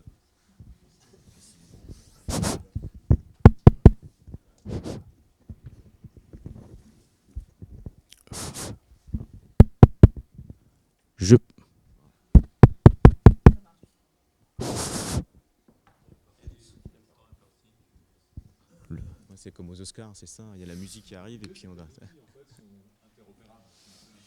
Voilà, la volonté, c'est de vraiment lier n'importe quel support que je pourrais à terme avoir dans ma poche, un téléphone, une carte bancaire ou ma carte passe à mon compte usager et donc pouvoir accéder à mes services, monter dans le bus. Et si j'ai un abonnement de bus, si je présente ma carte bancaire au valideur, ils ira chercher en back-office, puisqu'on n'est plus dans des systèmes offline. Aujourd'hui, on est dans des systèmes online, voire online asynchrone avec la 4G. Le valideur s'interfacera avec le back-office et ira chercher l'abonnement qui sera associé. Donc on a changé le paradigme, c'est-à-dire que même au niveau du transport, on n'est plus sur des environnements sécurisés de type Calypso, mais qu'on va être sur une gestion en idée centrique. C'est-à-dire qu'un service, on va lier les identifiants diversifiés des familles qui seront diversifiées de par l'AMG. C'est pas lui, elle a coupé. Vous allez avoir un compte, à chaque compte, va être raccroché à un certain nombre de Et que vous avez déclaré. à terme, ce qu'on aussi, c'est de pouvoir fédérer des tarifications. C'est-à-dire que si on prend sur la famille de transport, je me gare au parc relais. Je me gare au parc relais, j'utilise mon support. Je monte dans le bus, j'utilise mon support. Je prends un vélo, j'utilise mon support. À la fin de la journée, au lieu de cumuler les différentes tarifications, je proposerai une tarification globale. C'est le même schéma qu'on pourrait reproduire dans le transport. J'arrive de Paris, j'ai pas de support, j'ai pas de ticket. On va s'ouvrir aussi en l'open payment. J'utilise ma carte bancaire. À la fin de la journée, j'ai fait 5 voyages. On vous en offre un. Vous serez débité de 4 voyages. La tarification à terme, ce qui serait possible, mais il y a des problématiques de régie, c'est j'utilise le bus, j'utilise le vélo, je vais à la piscine. S'il y avait une tarification intégrée, on pourrait proposer un tarif global comme on peut le proposer aujourd'hui dans certaines villes au niveau du tourisme.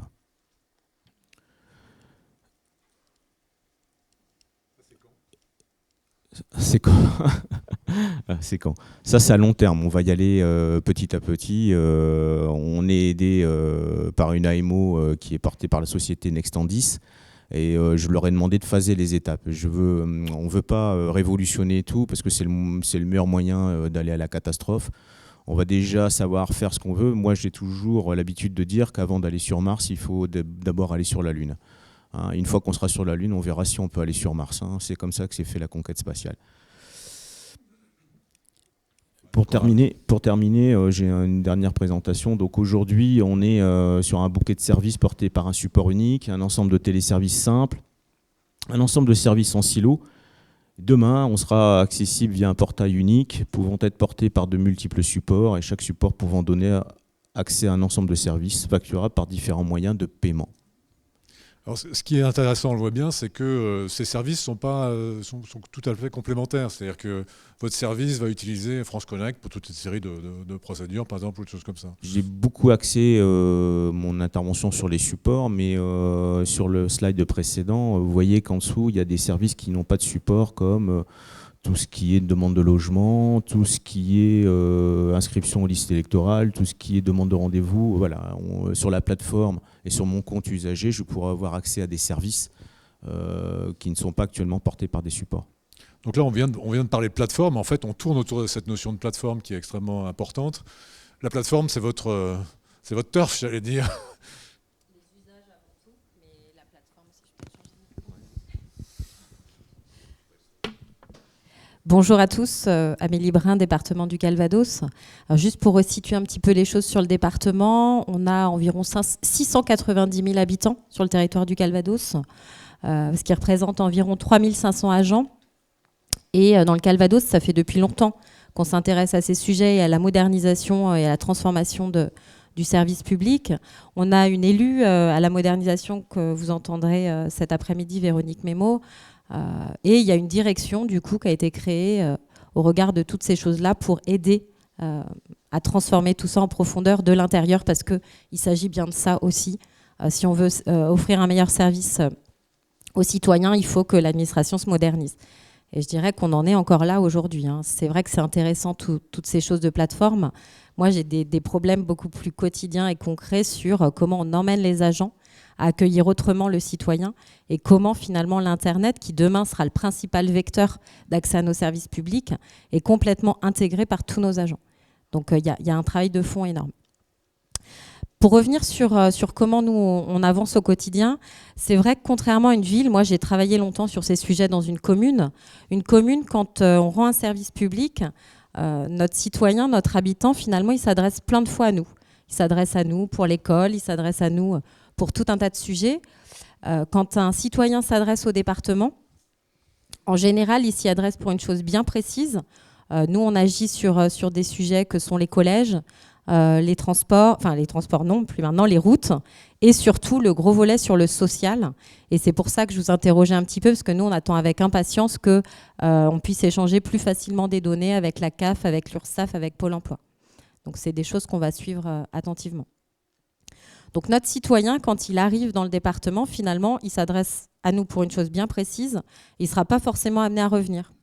Donc en réalité, cette question de l'identification, si on part de ça, de l'identité numérique, elle est peut-être moins prégnante pour quelqu'un qui s'adresse à un département que quelqu'un qui s'adresse à une commune et qui va être dans la récurrence. Néanmoins, c'est des sujets qui nous passionnent, puisque nous, on a plus tendance à dire qu'effectivement, on veut aller vers une administration sans couture. C'est un petit peu le thème à la mode en ce moment.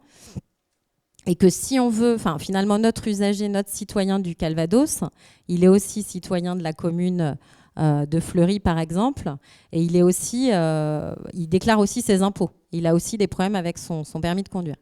Donc, comment on en arrive là et comment on repense les choses complètement différemment pour cette administration sans couture, ce qui n'est pas sans poser d'autres problèmes, puisque finalement, on veut tous que la porte d'entrée du citoyen, ce soit malgré tout notre échelon, quid du département, de la région, de la ville, puisque finalement, quand ils viennent chercher chez nous du service, on en profite aussi pour leur donner tout un tas d'informations sur la vie de notre territoire.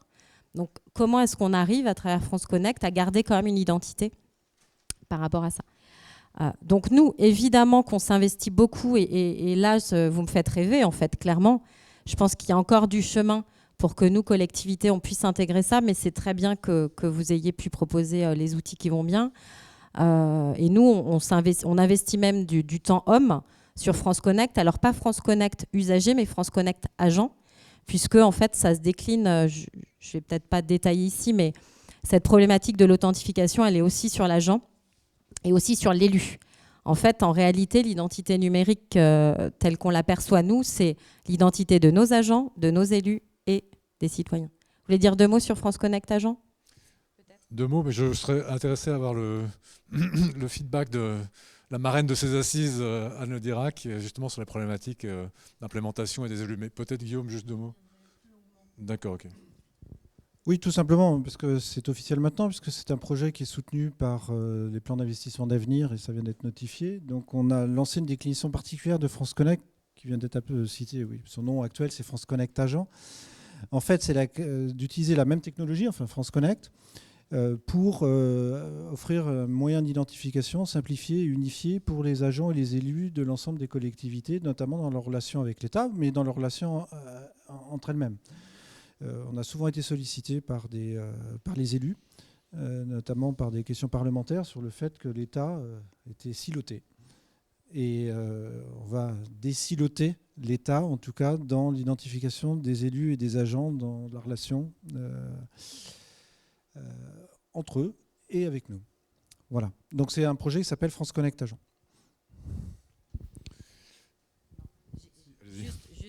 Du coup, voilà, juste pour dire que nous, il y a le citoyen, mais il y a aussi l'agent et il y a l'élu. Et on a aussi sur notre territoire des entreprises qui travaillent avec nous. On a les associations, les communes. Donc comment tous ces gens-là, toute leur identité numérique, on arrive à la traiter en même temps, dans la même dynamique. Donc au-delà de ça, effectivement, il a fallu avancer avant d'avoir France Connect. Donc nous aussi, on a mis en place des comptes.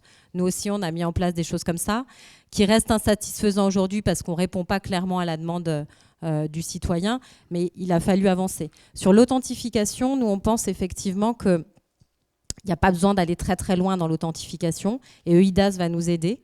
Mais encore une fois, ça reste encore assez obscur pour nos administrations, tous ces décrets qui tombent de l'Europe et qu'on a du mal, nous à intégrer. Mais en tout cas, tout ça, c'est intégré dans notre réflexion. Néanmoins, j'attire votre attention sur 3 sujets qui sont au cœur de nos préoccupations dans le Calvados. On en a parlé en introduction, l'accès à Internet sur le territoire, au sens large. Moi qui viens de région parisienne, je suis souvent étonnée de voir que sur les territoires ruraux, il y a des gens qui n'ont pas accès à Internet. Donc voilà, ça c'est une problématique importante. Nous, on agit à 2 niveaux. On agit avec la construction d'un réseau d'initiatives publiques sur l'ensemble du territoire pour permettre l'accès au très haut débit pour tous. Et on agit avec des maisons de services au public qui vont aider les gens. Nous, effectivement, nos clients, entre guillemets, c'est beaucoup des gens qui viennent chercher des aides sociales. Et donc, comment est-ce qu'on les accompagne aussi ? C'est-à-dire que c'est très bien de faire de la fédération d'identité, mais comment est-ce qu'on fait de la médiation par rapport à ces gens-là ? Donc ça, c'est un sujet qui accompagne complètement toutes nos réflexions. Le deuxième, je vous le disais, c'est vraiment comment on modernise en profondeur nos pratiques. Avant d'avoir France Connect, c'est vrai que nous, on est parti sur un parti pris de dire on va demander le moins de pièces justificatives possible aux gens. On va leur demander de nous apporter de l'information, de la donnée. J'ai encore des agents, même si on a dit, le département a dit, il n'y a plus besoin de fournir une pièce. Donc l'usager, il fournit une information, hein. Exemple, son revenu fiscal de référence. J'ai des agents qui vont quand même demander la pièce à l'usager pour être sûr. Vous voyez ? Donc il y a un travail de fond à faire parce qu'on est dans une période de transition où les jeunes générations ne sont pas encore agents publics, ceux qui sont habitués à ça et qui sont complètement dans cette dynamique, et qu'il faut qu'on embarque tout le monde là-dedans.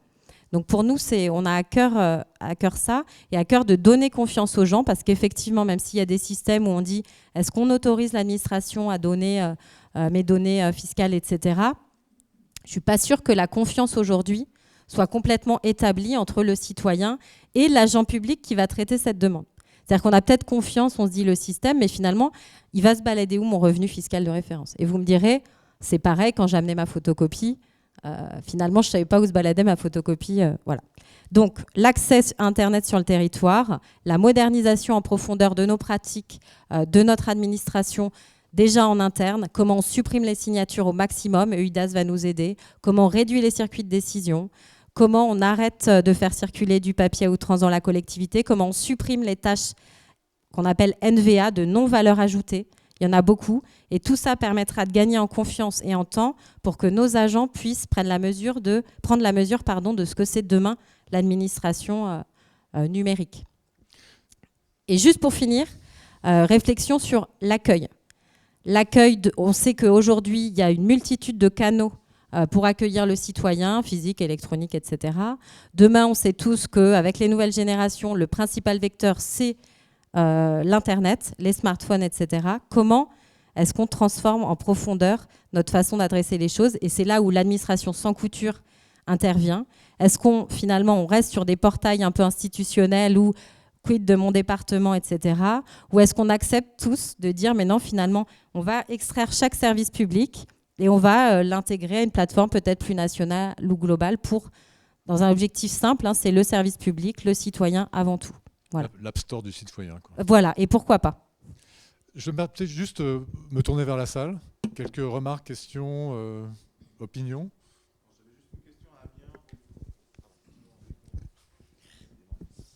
J'avais juste une question pour Amiens sur le prix du billet pour la Lune par usager. Pas de prix encore. Voilà, on a parlé hier, on a discuté avec des interlocuteurs sur combien ça va coûter pour la collectivité, c'est ça, hein. On est aux alentours du million là, pour l'instant. Au final, hein. C'est-à-dire qu'on ne va pas investir 1 million tout de suite, hein, mais je pense qu'on est aux alentours du million quand ça sera tout finalisé, hein. Alors là, on touche des questions intéressantes qui sont celles de la mutualisation. C'est-à-dire qu'une infrastructure comme ça sert pour Amiens, mais elle pourrait servir à d'autres collectivités à terme. Donc c'est un autre mode de mise à disposition. On a 33 communes, 180 000 habitants. Mais bon, c'est un investissement. Aujourd'hui, un zoo à rénover, ça coûte 50 millions. Hein, donc, faut choisir. Les chimpanzés ou les... Ah non, mais faut mettre les choses en perspective. Anne, comme je le disais, vous êtes à l'origine de ces assises. En même temps, vous êtes surtout l'élu local au numérique, notamment de la ville de Vannes. Vous avez suivi ces préoccupations. Comment est-ce que vous réagissez par rapport à tout ce qui s'est dit jusqu'à présent ? Je réagis en tant qu'élu. Donc je réagis en disant que c'est passionnant ce que j'entends, que c'est un discours idéal, pratique, technique, technologique. Ça fait rêver, j'ai entendu. Ça coûte très cher. C'est prêt. Sauf que la réaction que j'ai, comme ça spontanément, et je vais développer mon propos, c'est que nous, élus, on n'est pas prêts. On n'est pas prêts. Et vous voyez, il y a l'évolution même de mon discours par rapport aux assises, les premières assises. C'était il y a moins d'1 an.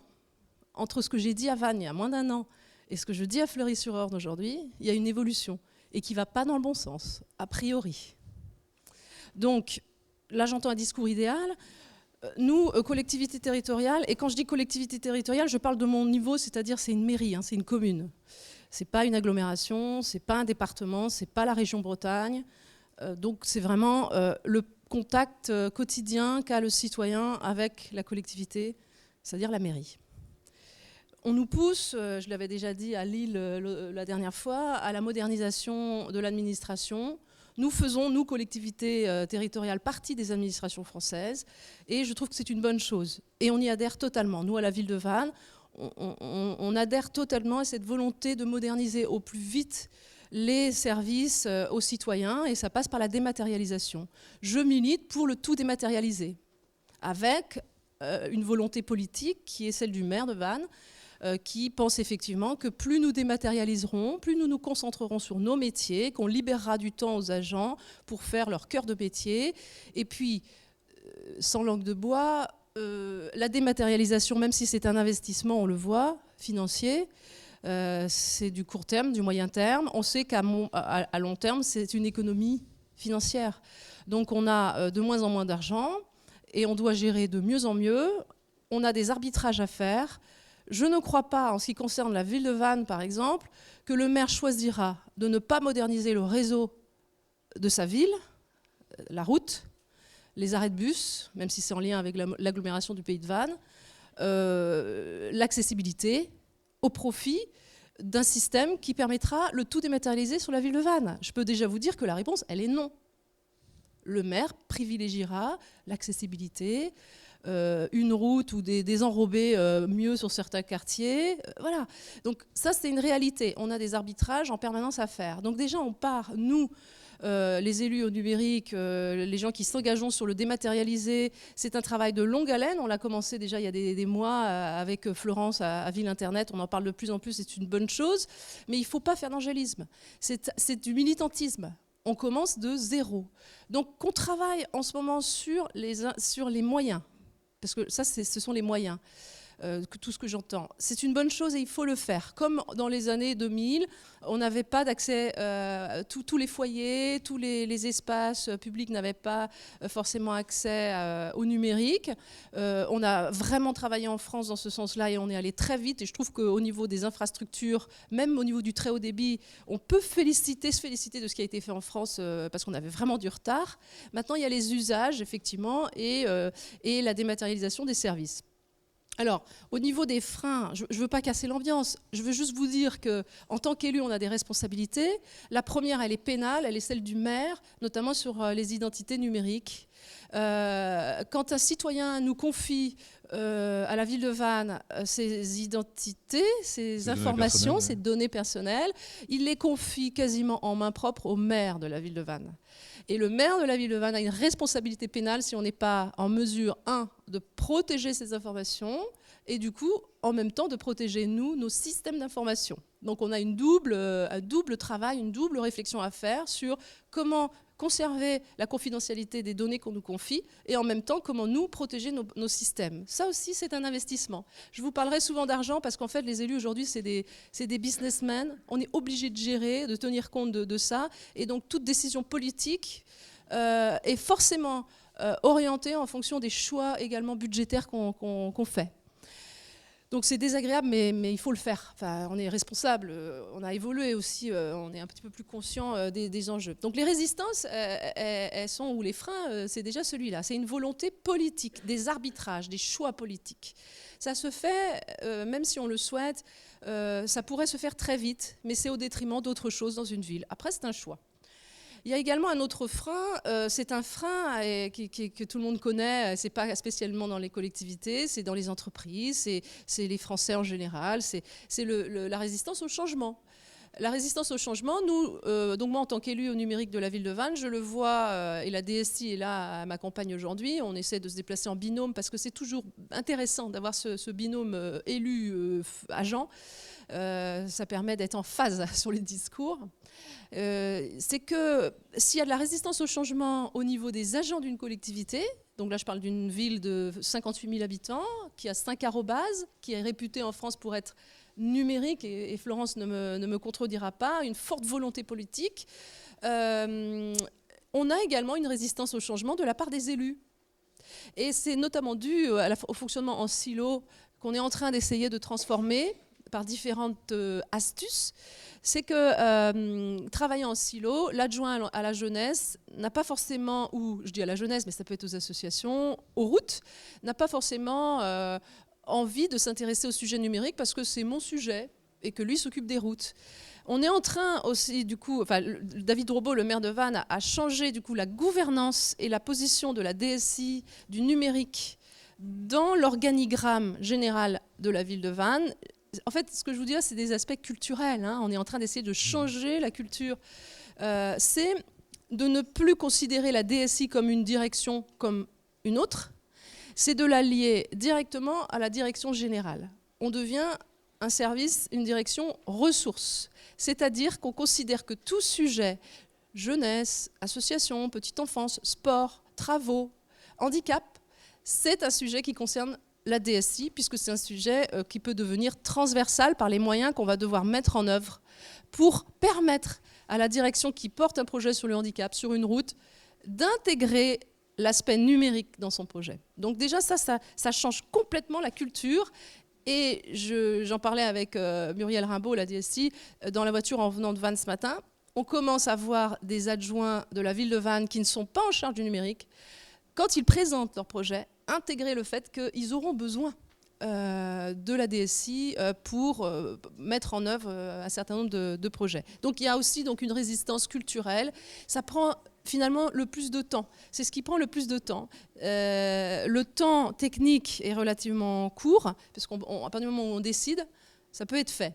Par contre, habituer ou former les gens, faire de la pédagogie, notamment les agents, pour qu'ils n'aient pas l'impression qu'on leur enlève leur travail ou qu'on s'immisce dans leur façon de faire, ça demande beaucoup de temps. Ça demande de rassurer, ça demande aussi de les impliquer, c'est-à-dire quand on monte des groupes de pilotage, il faut que les agents qui vont être amenés à changer leur mode de travail, ils soient convaincus. Parce que s'ils ne sont pas convaincus, ça va prendre beaucoup plus de temps et on n'arrivera pas à l'objectif, ce qui est quand même ennuyeux. Ensuite, comme je disais, il faut également, en même temps qu'on travaille sur les usages et la dématérialisation, la création d'une identité numérique, et moi j'en rêve. Je rêve que chaque citoyen ait quasiment un gen code. Excusez-moi, c'est un peu brutal ce que je dis, mais c'est volontairement imagé. C'est que pour tous les services ou les liens qu'ils pourraient avoir avec la ville de Vannes, on n'y est pas du tout. Mais en parallèle de cette identité numérique du citoyen qui est fait, je rappelle, pour simplifier la vie de l'usager. C'est la finalité qui nous intéresse. S'il y avait une résistance également du citoyen qui dit « non, je ne veux pas d'identité, non, je ne veux », on n'irait pas sur ce chemin-là. Il y a une pression aussi du citoyen qui veut qu'on agisse sur ce domaine-là. Eh bien, c'est aussi en parallèle de travailler, nous, les collectivités, et là, c'est toutes les collectivités, pas seulement les communes, sur la protection des données personnelles. Et ça, c'est également beaucoup de temps en humain, en culture aussi, et c'est un investissement qui n'est pas anodin puisque ça nécessite une expertise, et puis c'est un coût pour les collectivités. Et puis je dirais, pour expliquer pourquoi au début, volontairement, je disais, j'ai l'impression qu'on fait on ralentit un petit peu les choses par rapport à il y a un an, même si on le souhaite, c'est qu'aussi on vit en France une profonde mutation des compétences attribuées aux différentes collectivités. Pourquoi voulez-vous que moi, Ville de Vannes, avec mes collègues, la municipalité, on investisse finalement sur des usages dématérialisés si dans quelques mois, toutes ces compétences seront par exemple attribuées à l'agglomération du pays de Vannes. Donc vous voyez, on est dans des mutations d'organisation des territoires qui fait que, on n'a peut-être pas l'argent, ça va demander un petit peu de temps. Et en plus, il y a une réattribution des compétences qui fait que, c'est peut-être pas non plus perçu comme une priorité là tout de suite, parce qu'on sait bien que c'est Vannes Agglo qui va récupérer ça dans 1 an ou 2. Donc vous voyez, il y a aussi cet aspect du changement des répartitions et des compétences dont on a la responsabilité aussi de se poser la question. Et puis enfin, j'aurais là, et ça c'est une question que j'aurais aimé poser à Monsieur Placé, mais bon, vous êtes le représentant de l'État, Monsieur, quand même, donc je vous le dis. Si ça pouvait être transmis également, ça c'est une de nos préoccupations. On lutte, et nous sommes aux premières lignes, nous, les collectivités, notamment les mairies, pour limiter la fracture numérique. Les espaces publics numériques, c'est les mairies. Donc on estime, nous, à Vannes, à peu près 15% d'un public fragile qui risque d'être un petit peu, que passer à côté de cette révolution silencieuse. Et ce, d'autant plus qu'on lui demande dorénavant de faire de plus en plus de démarches en ligne. Alors moi, j'ai quand même une question à l'État, et ça pourrait faire l'objet d'un autre débat. C'est, est-ce que l'État a pensé aux mairies, aux collectivités, aux communes, justement dans le traitement, dans la gestion de ces personnes, de ces 15%, 10%, parce que le premier lieu où ces personnes fragiles ou qui subissent la fracture numérique viendront, c'est vers la mairie. Or, nous, on ne pourra pas gérer. On n'aura pas les finances, on n'aura pas les moyens humains de gérer toutes ces personnes qui ne sauront pas faire leurs démarches pour Pôle emploi, pour la CAF, pour les impôts. Donc, comment l'État compte gérer aussi alors c'est pas beaucoup, mais c'est beaucoup de temps, beaucoup de pédagogie, parce que ce sont des gens encore qui demandent de l'accompagnement. Donc là, je rejoins ce que disait mon collègue tout à l'heure à l'introduction, le vice-président en charge du numérique de Caen-la-Mer, c'est cette fracture sociale. Est-ce que vous en tenez compte et comment comptez-vous accompagner les collectivités? Parce que nous, c'est un des sujets qu'on a en ce moment à la ville de Vannes. Est-ce que c'est notre compétence? Est-ce que c'est à nous, finalement, d'accompagner toutes ces personnes sur, finalement, des sujets dont se désengagent les administrations françaises, l'accueil du public? Je crois que ça rejoint un peu ce que vous disiez par rapport à la productivité et ce qu'on peut faire. Ah, une question à la salle, excusez-moi. Merci. Véronique Mémo, je suis conseillère départementale, élue référente sur le numérique. Je voudrais revenir sur ce que disait Amélie et sur le problème que vous venez de soulever. L'État actuellement, en collaboration avec la Poste, qui a besoin de se restructurer, tout le monde le sait. Alors, ce que je vais vous dire, c'est un panorama en milieu rural, plutôt. L'État est donc en train un grand programme de création de maisons de services au public qui devrait regrouper à la fois les services de la Poste, les services de la sécurité sociale, des caisses d'allocation familiale, de Pôle emploi, de la MSA également. Et alors, pour l'instant, le département du Calvados est très bien maillé puisque nous avions un petit peu anticipé. On a toute une série de points Info 14. Ces points Info 14 sont distants à un maximum de 20 km, généralement dans les villes un petit peu centres ou les anciens chefs-lieux de canton ou des villes un petit peu plus importantes. Et on trouve dans ces points Info 14 qui deviendront donc des maisons de service au public dans les autres départements. On trouve tout. On trouve également de l'accueil. On trouve des conseils, des personnes qui sont habilitées à recevoir un public un peu vieillissant, un public qui est complètement en dehors de tout ce qui est progrès numérique. Et ils ont beaucoup de bienveillance d'ailleurs pour cette population. Et on constate que ces lieux, ces points Info 14, sont très très fréquentés puisqu'on peut y faire toutes les démarches. Et les démarches évidemment par informatique, par numérique, sont faites par le personnel. Donc le but, c'est de créer à terme, je crois jusqu'en fin 2016, 500 maisons d'accueil au public. Et la Poste, avec l'aide des départements, bien sûr, crée des réunions très très régulières où on essaie de localiser quels sont les points blancs qui ne sont pas du tout desservis, où il n'y a pas de proximité.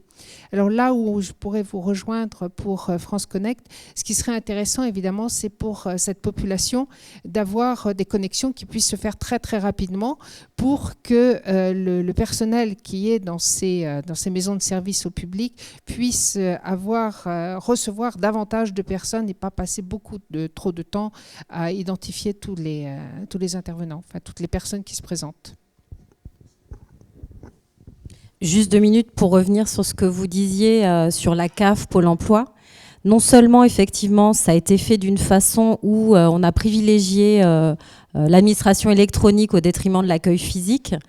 Et nous, en fait, c'est un impact super négatif parce qu'effectivement, on récupère tout le monde dans nos circonscriptions d'action sociale et ça repose la question du travailleur social sur les territoires. Donc, c'est vraiment des questions qu'on se pose aussi. Mais en plus, les agents disent...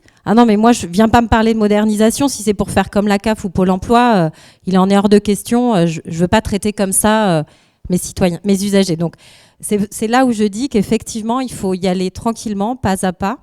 Avant la Lune, il y a peut-être aussi d'autres étapes. Et surtout, le faire bien. Parce que quand vous appelez la CAF, que vous n'arrivez à voir personne, qu'au final, et là, je ne parle pas des situations normales. Situation normale, effectivement, situation standard, c'est assez simple à gérer. Dès que vous avez une petite question ou un cas un peu complexe, il faut en fait... moi, j'étais confrontée à ça il n'y a pas longtemps. Ils vous envoient un courrier, donc 15 jours pour recevoir le courrier, ça vous donne un code, et grâce à ce code seulement, vous pouvez avoir accès au standard téléphonique et obtenir une réponse. Donc, si vous voulez, ça, c'est vraiment tout ce que nous, on ne souhaite pas faire dans le Calvados. Et voilà, peut-être que dans 10 ans, ce sera parfait, tout le monde se débrouillera bien avec ça, mais aujourd'hui, comment on fait pour gérer les différents canaux de communication et de service au public? Alors, si je peux me permettre une remarque personnelle, il me semble que ce que j'ai entendu, c'est en quoi la fluidification finalement du gros des échanges peut être facilitée par la mise en place de ce genre de moyens pour justement libérer des ressources pour les publics qui sont les publics qui ont besoin d'être épaulés.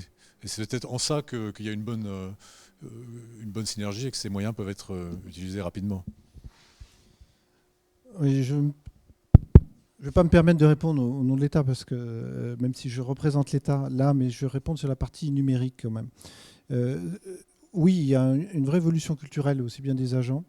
On en est parfaitement conscient. Et c'est d'ailleurs pour ça que, même si on présente des outils, puisque France Connect, c'est qu'un outil au bout du compte, ce qui va primer, c'est l'usage qui va en être fait. Et en fait, nous, quand on dit quand est-ce que France Connect, par exemple, on considérera que ça sera un succès. C'est pas du tout qu'il existe sur une étagère et qu'il marche très bien, qu'il soit performant. C'est le jour où les Français en auront le réflexe, ou que ceux qui délivrent un service public en auront le réflexe. Donc, voilà, c'est la première chose. Donc, le chemin va être long. C'est une première chose. Et derrière, je sais pas, moi, j'aime pas parler de frein au changement. C'est plus une évolution culturelle, si vous voulez. Et il y a une phase de pédagogie. Mais néanmoins, sur la problématique de l'accessibilité, je vais creuser un petit peu plus. Parce que je l'ai un peu évoqué tout à l'heure, en fait, sans rentrer dans le détail. La première chose, c'est, je vais vous citer ce qu'on a nous constaté dans les relations avec les usagers. Ça a été évoqué à gauche. Aujourd'hui, quand on va remettre un justificatif, par exemple, on remet tout son avis d'imposition fiscale. Ça paraît normal d'aller voir un agent au guichet qui n'a juste besoin soit que du quotient familial ou du nombre de parts. On va lui remettre en toute confiance une photocopie complète de son avis d'imposition et on va dévoiler au travers de ça toute notre vie personnelle, patrimoniale et familiale. Quand je parlais d'autodétermination informationnelle, ce qu'on dit, c'est qu'on veut protéger même les gens de ça, quelque part, ou en tout cas leur donner la possibilité. On dit ça, et puis quand on prend les mêmes usagers, quand on leur dit, tiens, on va juste vous demander d'autoriser le transfert du revenu fiscal de référence, c'est-à-dire ne prendre que l'information utile, on en a 4 sur 10 qui, en premier regard, disent non. Les mêmes. On a fait les tests usagers. Donc, ce que je veux dire par là, c'est qu'il y a une vraie phase d'éducation et de pédagogie de nous tous, citoyens. Et on a un rôle là-dessus. Parce qu'on a beaucoup de citoyens, enfin moi j'ai 4 grands-enfants, qui sont nés avec Facebook, Twitter, qui ne se posent pas ce genre de questions et qui ne sont pas du tout protégés. Et il y a un problème de confiance. Moi, je suis surpris de voir que beaucoup d'entre nous, enfin moi je vois sur mes enfants qui n'hésitent pas à donner leurs informations à Facebook, Twitter, Google, et qui se posent la question de ne pas aller donner une information, de ne pas donner un accord à une mairie pour qu'elle récupère son revenu fiscal de référence, le revenu fiscal de référence en allant chercher en toute sécurité à la Direction générale des finances publiques. Excusez-moi, il y a quand même quelque chose qui est surprenant. Donc, mais c'est à nous d'accompagner. Ben oui, mais c'est ça. Aujourd'hui, c'est ça. Là. Donc, il y a une phase d'éducation, de changement culturel, d'éducation sur tout cet aspect-là. Après, il y a toute une déshérence sociale. Certains l'appellent fracture numérique, etc. Voilà. Je ne sais pas comment... La technologie apporte un certain nombre de choses. Mais ce que je voudrais évoquer, c'est qu'on a... Moi, j'ai reçu dans mon bureau, il y a peu de temps, plusieurs associations soit d'élus, je ne dirais pas laquelle, mais aussi des associations tout court d'aide aux personnes en difficulté, soit handicapées, et qui voulaient imaginer avec nous comment, tout simplement, en lien avec France Connect, d'avoir une sorte de France Connect assistance sociale, excusez-moi, où l'usager pourrait choisir son référent ou son aide, soit qui pourrait agir pour son compte ou en accompagnement. Je simplifie volontairement, soit parce que la personne ne sait pas se débrouiller du tout en numérique, mais elle est consciente, soit où la personne est sous tutelle, enfin il y a énormément de situations, et que ça puisse être fait soit à distance, soit au travers, ce que vous venez d'expliquer madame, des maisons de services publics. Voilà. Donc il y a des associations, on a déjà commencé à réfléchir là-dessus.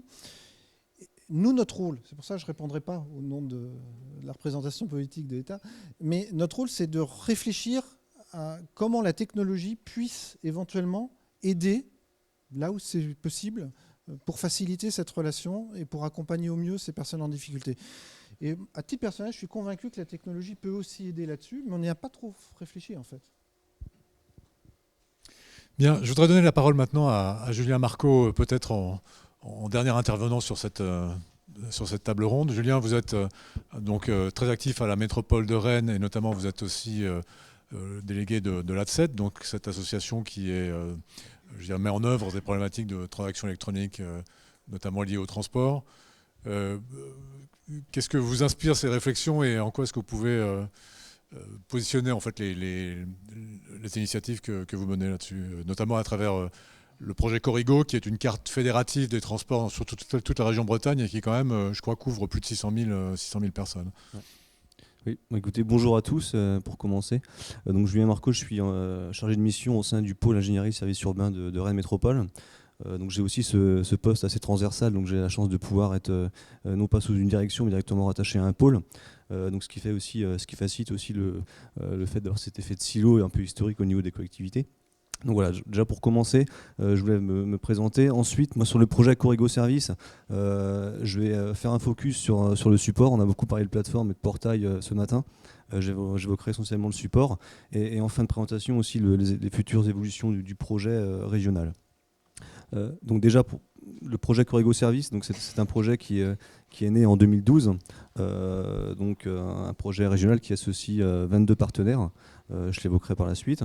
L'objectif du projet Corrigo Service, c'est bien d'avoir un projet multi-support, multi-service. Donc multi-support, c'est-à-dire qu'on veut faciliter, je reviens bien sur ce terme-là, faciliter l'accès aux services publics de nos citoyens, donc à travers des supports, donc des cartes, des applications mobiles ou autres. On a aussi le côté multi-service, puisqu'on veut aussi faciliter l'accès aux services publics, donc ça rejoint le transport, même la vie universitaire, je l'évoquerai aussi tout à l'heure. Ça évoque tout ce qui est piscine, tous les accès qu'on peut tous connaître. Je commencerai par faire un focus sur la carte. Nous, on a beaucoup travaillé sur la carte au début du projet, puisqu'en fait, cette carte Corrigo, aujourd'hui, si on revient sur l'enjeu de la fracture numérique, est accessible dès 6 ans. Donc là, on voit bien qu'à l'inverse d'un smartphone ou autre, on est vraiment sur un support universel et on avait besoin de stabiliser ce support-là, le faire évoluer pour pouvoir vraiment rentrer dans une dimension multiservice de carte de vie quotidienne bretonne. Donc Corrigo, donc le projet. Julien, ouais. On va peut-être pas. Non, je vais aller très vite. Donc Corrigo Service. Donc pourquoi Corrigo Service? Donc on part de cette carte-là qui aujourd'hui est distribuée sur la région Bretagne. Hop, alors attendez, j'essaye de tourner. Voilà. Sur la région Bretagne aujourd'hui, donc 600 000 cartes Corrigo sont distribuées aujourd'hui depuis 2006 sur les différents réseaux bretons, différentes collectivités, donc Rennes, Brest, Lorient, Saint-Brieuc, etc. Donc il y a aussi Saint-Malo qui est associé depuis peu, et on a des accès donc déjà liés au transport avec cette carte-là régionale. Donc tout ce qui est mobilité, autopartage aussi, vélo, bus, tramway et TER. Donc aujourd'hui on n'a aucune extension géographique. Une extension aussi au service. Je l'évoquerai. J'ai un petit souci sur le. C'est la moitié de côté. D'accord. Merci Eric. Non. Bon, technologie. Je ne sais pas. Donc là, l'intérêt, c'est vraiment celle d'une structure de mutualisation, voilà, qui permet de mettre à disposition. J'ai un petit souci sur le. Je suis désolé. Oui, moralement, ouais. Pas de souci. Donc voilà, donc l'accord de partenariat du projet Corrigo Service, donc les collectivités qu'on voit au-dessus, acteurs institutionnels, donc tout ce qui est universitaire Rennes 1, Rennes 2, le Crous, CCI, donc après acteurs privés aussi. Donc là, on a complètement quitté le diapo. Non, c'est revenu. Donc ensuite, c'est dommage parce que c'est pas facile. Voilà. Donc aujourd'hui, on a donc fait évoluer la carte Corrigo. Donc depuis 2012, on a intégré une norme pour être conforme avec la CNIL. C'est ce qu'évoquait Eric tout à l'heure. Donc on est les premiers à lancer cette nouvelle carte Corrigo Service, qui va vraiment intégrer des identifiants au sein de la carte pour accéder à du multiservice, au-delà du transport. Donc aujourd'hui, on a fait un travail avec les services, médiathèques, etc., pour voir comment on pouvait intégrer ce nouveau support, faciliter l'enrôlement, enfin l'inscription et l'accès aux services. L'intérêt, c'est que cette carte-là, aujourd'hui, ne porte que des numéros, pas de données personnelles, donc elle permet d'accéder à des services via une lecture du numéro qui est associé au compte en back-office online. Donc on a beaucoup travaillé sur la carte, on l'a normalisée. Donc aujourd'hui, beaucoup de collectivités ont aussi ce projet de carte multiservice basée sur une carte de transport. Donc on a en juin 2015, on a eu la validation de la commission de normalisation sur la carte Corrigo, notamment pour intégrer l'AMG, qui est la nouvelle norme en France, qui demain sera, j'espère, partagée par beaucoup de collectivités, notamment Amiens, Lille et notamment même Caen aussi, qui est intéressé par cette normalisation. Et Bordeaux aussi, enfin c'est pas exhaustif. Aujourd'hui, le visuel de la carte Corrigo, la nouvelle carte Corrigo, c'est celui-ci. Donc il n'est pas forcément changeant par rapport à l'ancienne carte. On a rajouté juste et des services sur le recto au niveau de la baseline, la carte bretonne des déplacements et des services, et quelques pictogrammes sur le verso, donc pour essayer d'avoir une dimension multiservice. Donc cette carte-là aujourd'hui a été commandée. On a 270 000 cartes qui ont été commandées. Donc elle va permettre en fait à terme de pouvoir remplacer progressivement les 700 000 sur la région. Donc on a beaucoup de collectivités donc, associées au transport qui sont bien sûr dans la boucle, mais aussi d'autres collectivités beaucoup plus petites qui n'ont pas de réseau de transport comme Concarneau, Lannion ou Morlaix, qui sont aussi très intéressés pour le côté multiservice de ce support-là. Donc voilà, donc on va mettre ça en circulation d'ici 2 mois. Donc on va être les premiers en France à intégrer cette norme-là, la norme AMG, dans ces cartes de transport. Et on fera un petit peu de communication prochainement. Alors les services associés aujourd'hui, il faut savoir que depuis 2 ans, Rennes Métropole et les services internes, donc Ville de Rennes mutualisés, ce soit aussi services numériques, informatiques ou autres, sont associés. On a donc des services aujourd'hui intéressés par ce support, carte et puis mobile à moyen terme. Pour l'accès au bus, au métro, ça c'est déjà le cas. Pour tout ce qui est piscine, autopartage. On a aussi des partenariats avec la vie étudiante, donc tout ce qui est Crous et bibliothèque universitaire de Rennes 1, Rennes 2. Donc là, on a aussi un support qui permettra d'accéder au Crous dès septembre 2016, de pouvoir emprunter des livres aussi dans les universités Rennes 1, Rennes 2. Un projet régional, donc du coup, ça suppose aussi des relations avec les Crous de la région Bretagne, qui sont aussi en capacité de le faire, et l'université bretonne. Le spectre des autres services, donc on a aussi en 2016 Zéro Dateur avec la carte Corrigo, un accès à moyen de paiement avec un tarif préférentiel, des accès au parquet et en ouvrage, donc là aussi sur la ville de Rennes. Donc voilà. Et demain, moyen long terme, donc c'est d'autres échelons territoriaux, c'est des départements, c'est aussi la région et d'autres villes. C'est donc l'accès aux déchetteries, donc ça c'est aussi dans le spectre pour 2017. L'accès aux bornes de rechargement de véhicules électriques. Donc là, on travaille aussi avec la région, puisqu'il y a un projet d'intégrer la carte Corrigo comme étant le moyen d'accès, de déclenchement des bornes. Et donc après, d'autres échelons territoriaux, je l'évoquais tout à l'heure, c'est tout ce qui est crèche scolaire, tout ce qui est centre d'accueil des enfants. Donc on travaille aussi avec le département là-dessus. Voilà.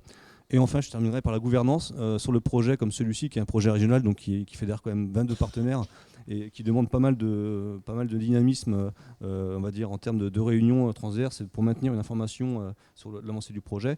On s'est aussi associé à Mégalis, qui est un syndicat mixte régional, qui aujourd'hui fédère l'ensemble des collectivités bretonnes. Et donc du coup, on a vraiment besoin de ce syndicat-là. Donc on a fait une convention cadre. Et derrière, l'objectif, c'est que ce syndicat mixte-là nous accompagne pour avoir des commandes groupées de cartes, de lecteurs aussi pour les collectivités qui le souhaitent. Et derrière aussi pour aller sur une plateforme multiservice régionale. Donc là, c'est vraiment le projet de cette année. On a créé un groupe de travail donc avec Mégalis et notamment la DSI qui est associée à ce groupe de travail-là pour intégrer vraiment la dimension du SAV, puisqu'aujourd'hui, le support est là, il existe, il va pénétrer dans la région. On va devoir maintenant le gérer au niveau du SAV, de service après-vente, pardon. Et donc, quelque part, on doit lancer une AMO avant l'été sur le sujet. Donc l'objectif, c'est vraiment d'avoir une plateforme régionale donc, qui couvre les 3 millions de Bretons. Donc c'est assez ambitieux, on ne sait pas jusqu'où on pourra aller. Néanmoins, on a vraiment la volonté de le faire. Et voilà. Donc, au niveau du planning, voilà un petit peu sur la plateforme. On a bien entendu intégré dans le cahier des charges France Connect et RDECO. On doit intégrer les standards et les normes en cours, ça c'est évident. Et ensuite, on est sur un planning assez court avec une mise en ligne du DCE, donc du marché pour mai 2016, et une attribution en juillet pour lancer vraiment opérationnellement le sujet de la plateforme associé à la carte et au mobile, puisqu'on travaille aussi sur le mobile, une application mobile qui pourrait être aussi le duplicata de la carte. Mais voilà, ça c'est aussi en cours, mais je ne l'évoquerai pas aujourd'hui. Voilà, j'ai été un peu vite, mais... Entendu. Écoutez, on arrive au terme de cette partie de la matinée. Est-ce qu'il y a des remarques, des questions? Jean-Paul Leroy, de la métropole de Lille. Oui, bonjour à tous. Jean-Paul Leroy, métropole européenne de Lille. On a beaucoup parlé des besoins des usagers et je me rappelle, il n'y a pas très longtemps, de la restitution d'une étude de la Caisse des dépôts sur les besoins exprimés par les usagers en termes de numérique, et en particulier en termes de transport. Et il n'était pas du tout lié à ces sujets de cartes multiservices et autres. Alors, est-ce que vous mettez, enfin les uns et les autres, est-ce que vous mettez en place des moyens pour effectivement recenser les besoins des usagers, ou alors est-ce que vous prenez le parti pris que vous vous mettez en avance de phase pour répondre aujourd'hui à des besoins qui seront ressentis, qui feront qu'à un moment donné, c'est l'offre et la demande qui se rencontrent? Je vais commencer par répondre. Oui, Jean-Paul, ta question, elle est pertinente. Nous, en effet, je ne l'ai pas évoqué, j'étais rapide. On a assez vite intégré le monde universitaire dans la boucle, puisqu'en fait, on avait des référents des universitaires N1, N2 qui étaient associés au projet dès 2011. Et en fait, il y avait une demande au niveau des étudiants, puisqu'il y a une forte convergence entre les services de la mobilité et de la vie universitaire. On sait tous, le métro à Rennes ou même dans d'autres collectivités, c'est un très fort taux d'usage des étudiants. Donc, clairement, nous, on a fait un pilote en septembre 2014, où on avait donc déjà lancé la carte Corrigo, donc 1500 exemplaires, pour tester l'appétence, on va dire, des étudiants. Et quelque part, en effet, il y a eu vraiment une forte appétence, puisqu'ils demandaient cette nouvelle carte Corrigo pour vraiment faciliter l'accès. Enfin, je pense que beaucoup d'étudiants en avaient très marre, je pense que la plupart en avaient vraiment marre d'avoir 2 supports pour accéder à la fois au Crous ou prendre le métro. Enfin, ça paraît logique, mais n'empêche que l'appétence, elle est côté étudiant, ça c'est évident. Après, en effet, pour les autres services, je pense qu'il y a peut-être une anticipation de notre côté aussi, nous, en tant que collectivité, pour se dire, voilà, le support, on le prépare. Peut-être que les services que j'ai évoqués, notamment sur la fin, ils ne seront jamais accessibles via un support, mais néanmoins, on le prépare. Et sur ce qu'on a déjà identifié, on est sûr que ça fonctionnera. Tout ce qui est vie étudiante, accès aux services piscine et bibliothèque, il y a vraiment des choses qui paraissent logiques. Après, c'est vrai, on anticipe beaucoup les choses, mais on ne va pas créer un besoin. On va répondre surtout aux besoins immédiats. Amélie Brun, le mot de la fin. Oui, très, très vite. En fait, on a souvent oublié l'usager, pas que dans le département du Calvados, mais ailleurs aussi. Et là, on est en train de réfléchir, avec Mme Memo notamment, comment on va les impliquer dans tous ces projets. Et quand je vous parlais de l'accueil électronique demain, enfin l'accueil, mais c'est pas simple en fait. Le panel, est-ce que ça porte ses fruits, etc. Donc, c'est des questions qu'on se pose. Et si vous avez mené des choses, c'est vrai que ça nous intéresse d'avoir des retours d'expérience pour réfléchir avant tout usager, et non pas comment nous, agents, on perçoit le besoin de l'usager. Mais je n'ai pas de solution. Nous, on n'a pas forcément mené encore des choses là-dessus, mais il y a une expérience assez intéressante qui est plus qu'une expérience, parce que ça fonctionne, qui est le Tuba à Lyon, qui ressemble un peu à votre rond-point numérique, et qui est vraiment, et qui peut répondre aussi à l'expression du warning que faisait M. Guéguénia ce matin, à cette logique où on va redonner du contact parce que ces tiers-lieux deviennent des lieux où effectivement on va pouvoir tester l'appétence des usagers sur les services. Donc on remet ça aussi au cœur des dynamiques French Tech. C'est le cas ici. Il y a des tiers-lieux de ce type-là. Il y a le forum digital, il y a le rond-point numérique. Et je pense que c'est un élément qui fait que le numérique prend aussi une dimension physique et qui concourt effectivement à faire en sorte d'avoir une meilleure acceptabilité de la dématérialisation, de la généralisation, parce qu'on va pouvoir faire de la médiation numérique en fait. Bien, écoutez, on vient à la fin de cette table ronde qui a duré quand même un certain temps. Juste, moi, ce que j'ai noté en conclusion et très rapidement, c'est que d'une part, on a des technologies qui sont maintenant matures et qui commencent à dérouler, qui vont permettre de faire beaucoup de gains, de fluidifier de nombreuses procédures et de gagner en productivité et donc en temps pour passer sur le deuxième thème qui est celui de l'inclusion, qui ressort de manière systématique, c'est-à-dire comment peut-on faire en sorte que la confiance se recrée à travers de nouveaux usages et à travers une inclusion de tous dans ces usages par le numérique. Merci. Merci à tous de ces interventions extrêmement riches. Merci Laurent. Je voulais juste rappeler donc pour ceux qui nous suivent en direct qu'on va reprendre donc après notre pause à 13h30 avec ce café gourmand avec le Cercle du Coin, l'association qui va nous parler du blockchain. Et donc j'espère qu'on sera tous encore là ensemble ensuite pour le débat plus participatif où la question de la participation des habitants, voire même de leur responsabilisation en tant qu'éventuellement un jour propriétaire de leurs données, ce qui est un sujet qui est sous-jacent à ce qu'on entend ce matin, sera abordé. Et je rappelle que donc le ministre sera des nôtres à partir de 16h avec sa délégation, avec les députés. Et nous l'accueillerons. Donc Marc Le Cerf l'accueillera à 16h en cours de ce débat de l'après-midi. Voilà, merci pour ceux qui nous suivent à distance, à tout à l'heure. Et maintenant, de notre côté, nous allons aussi déjeuner.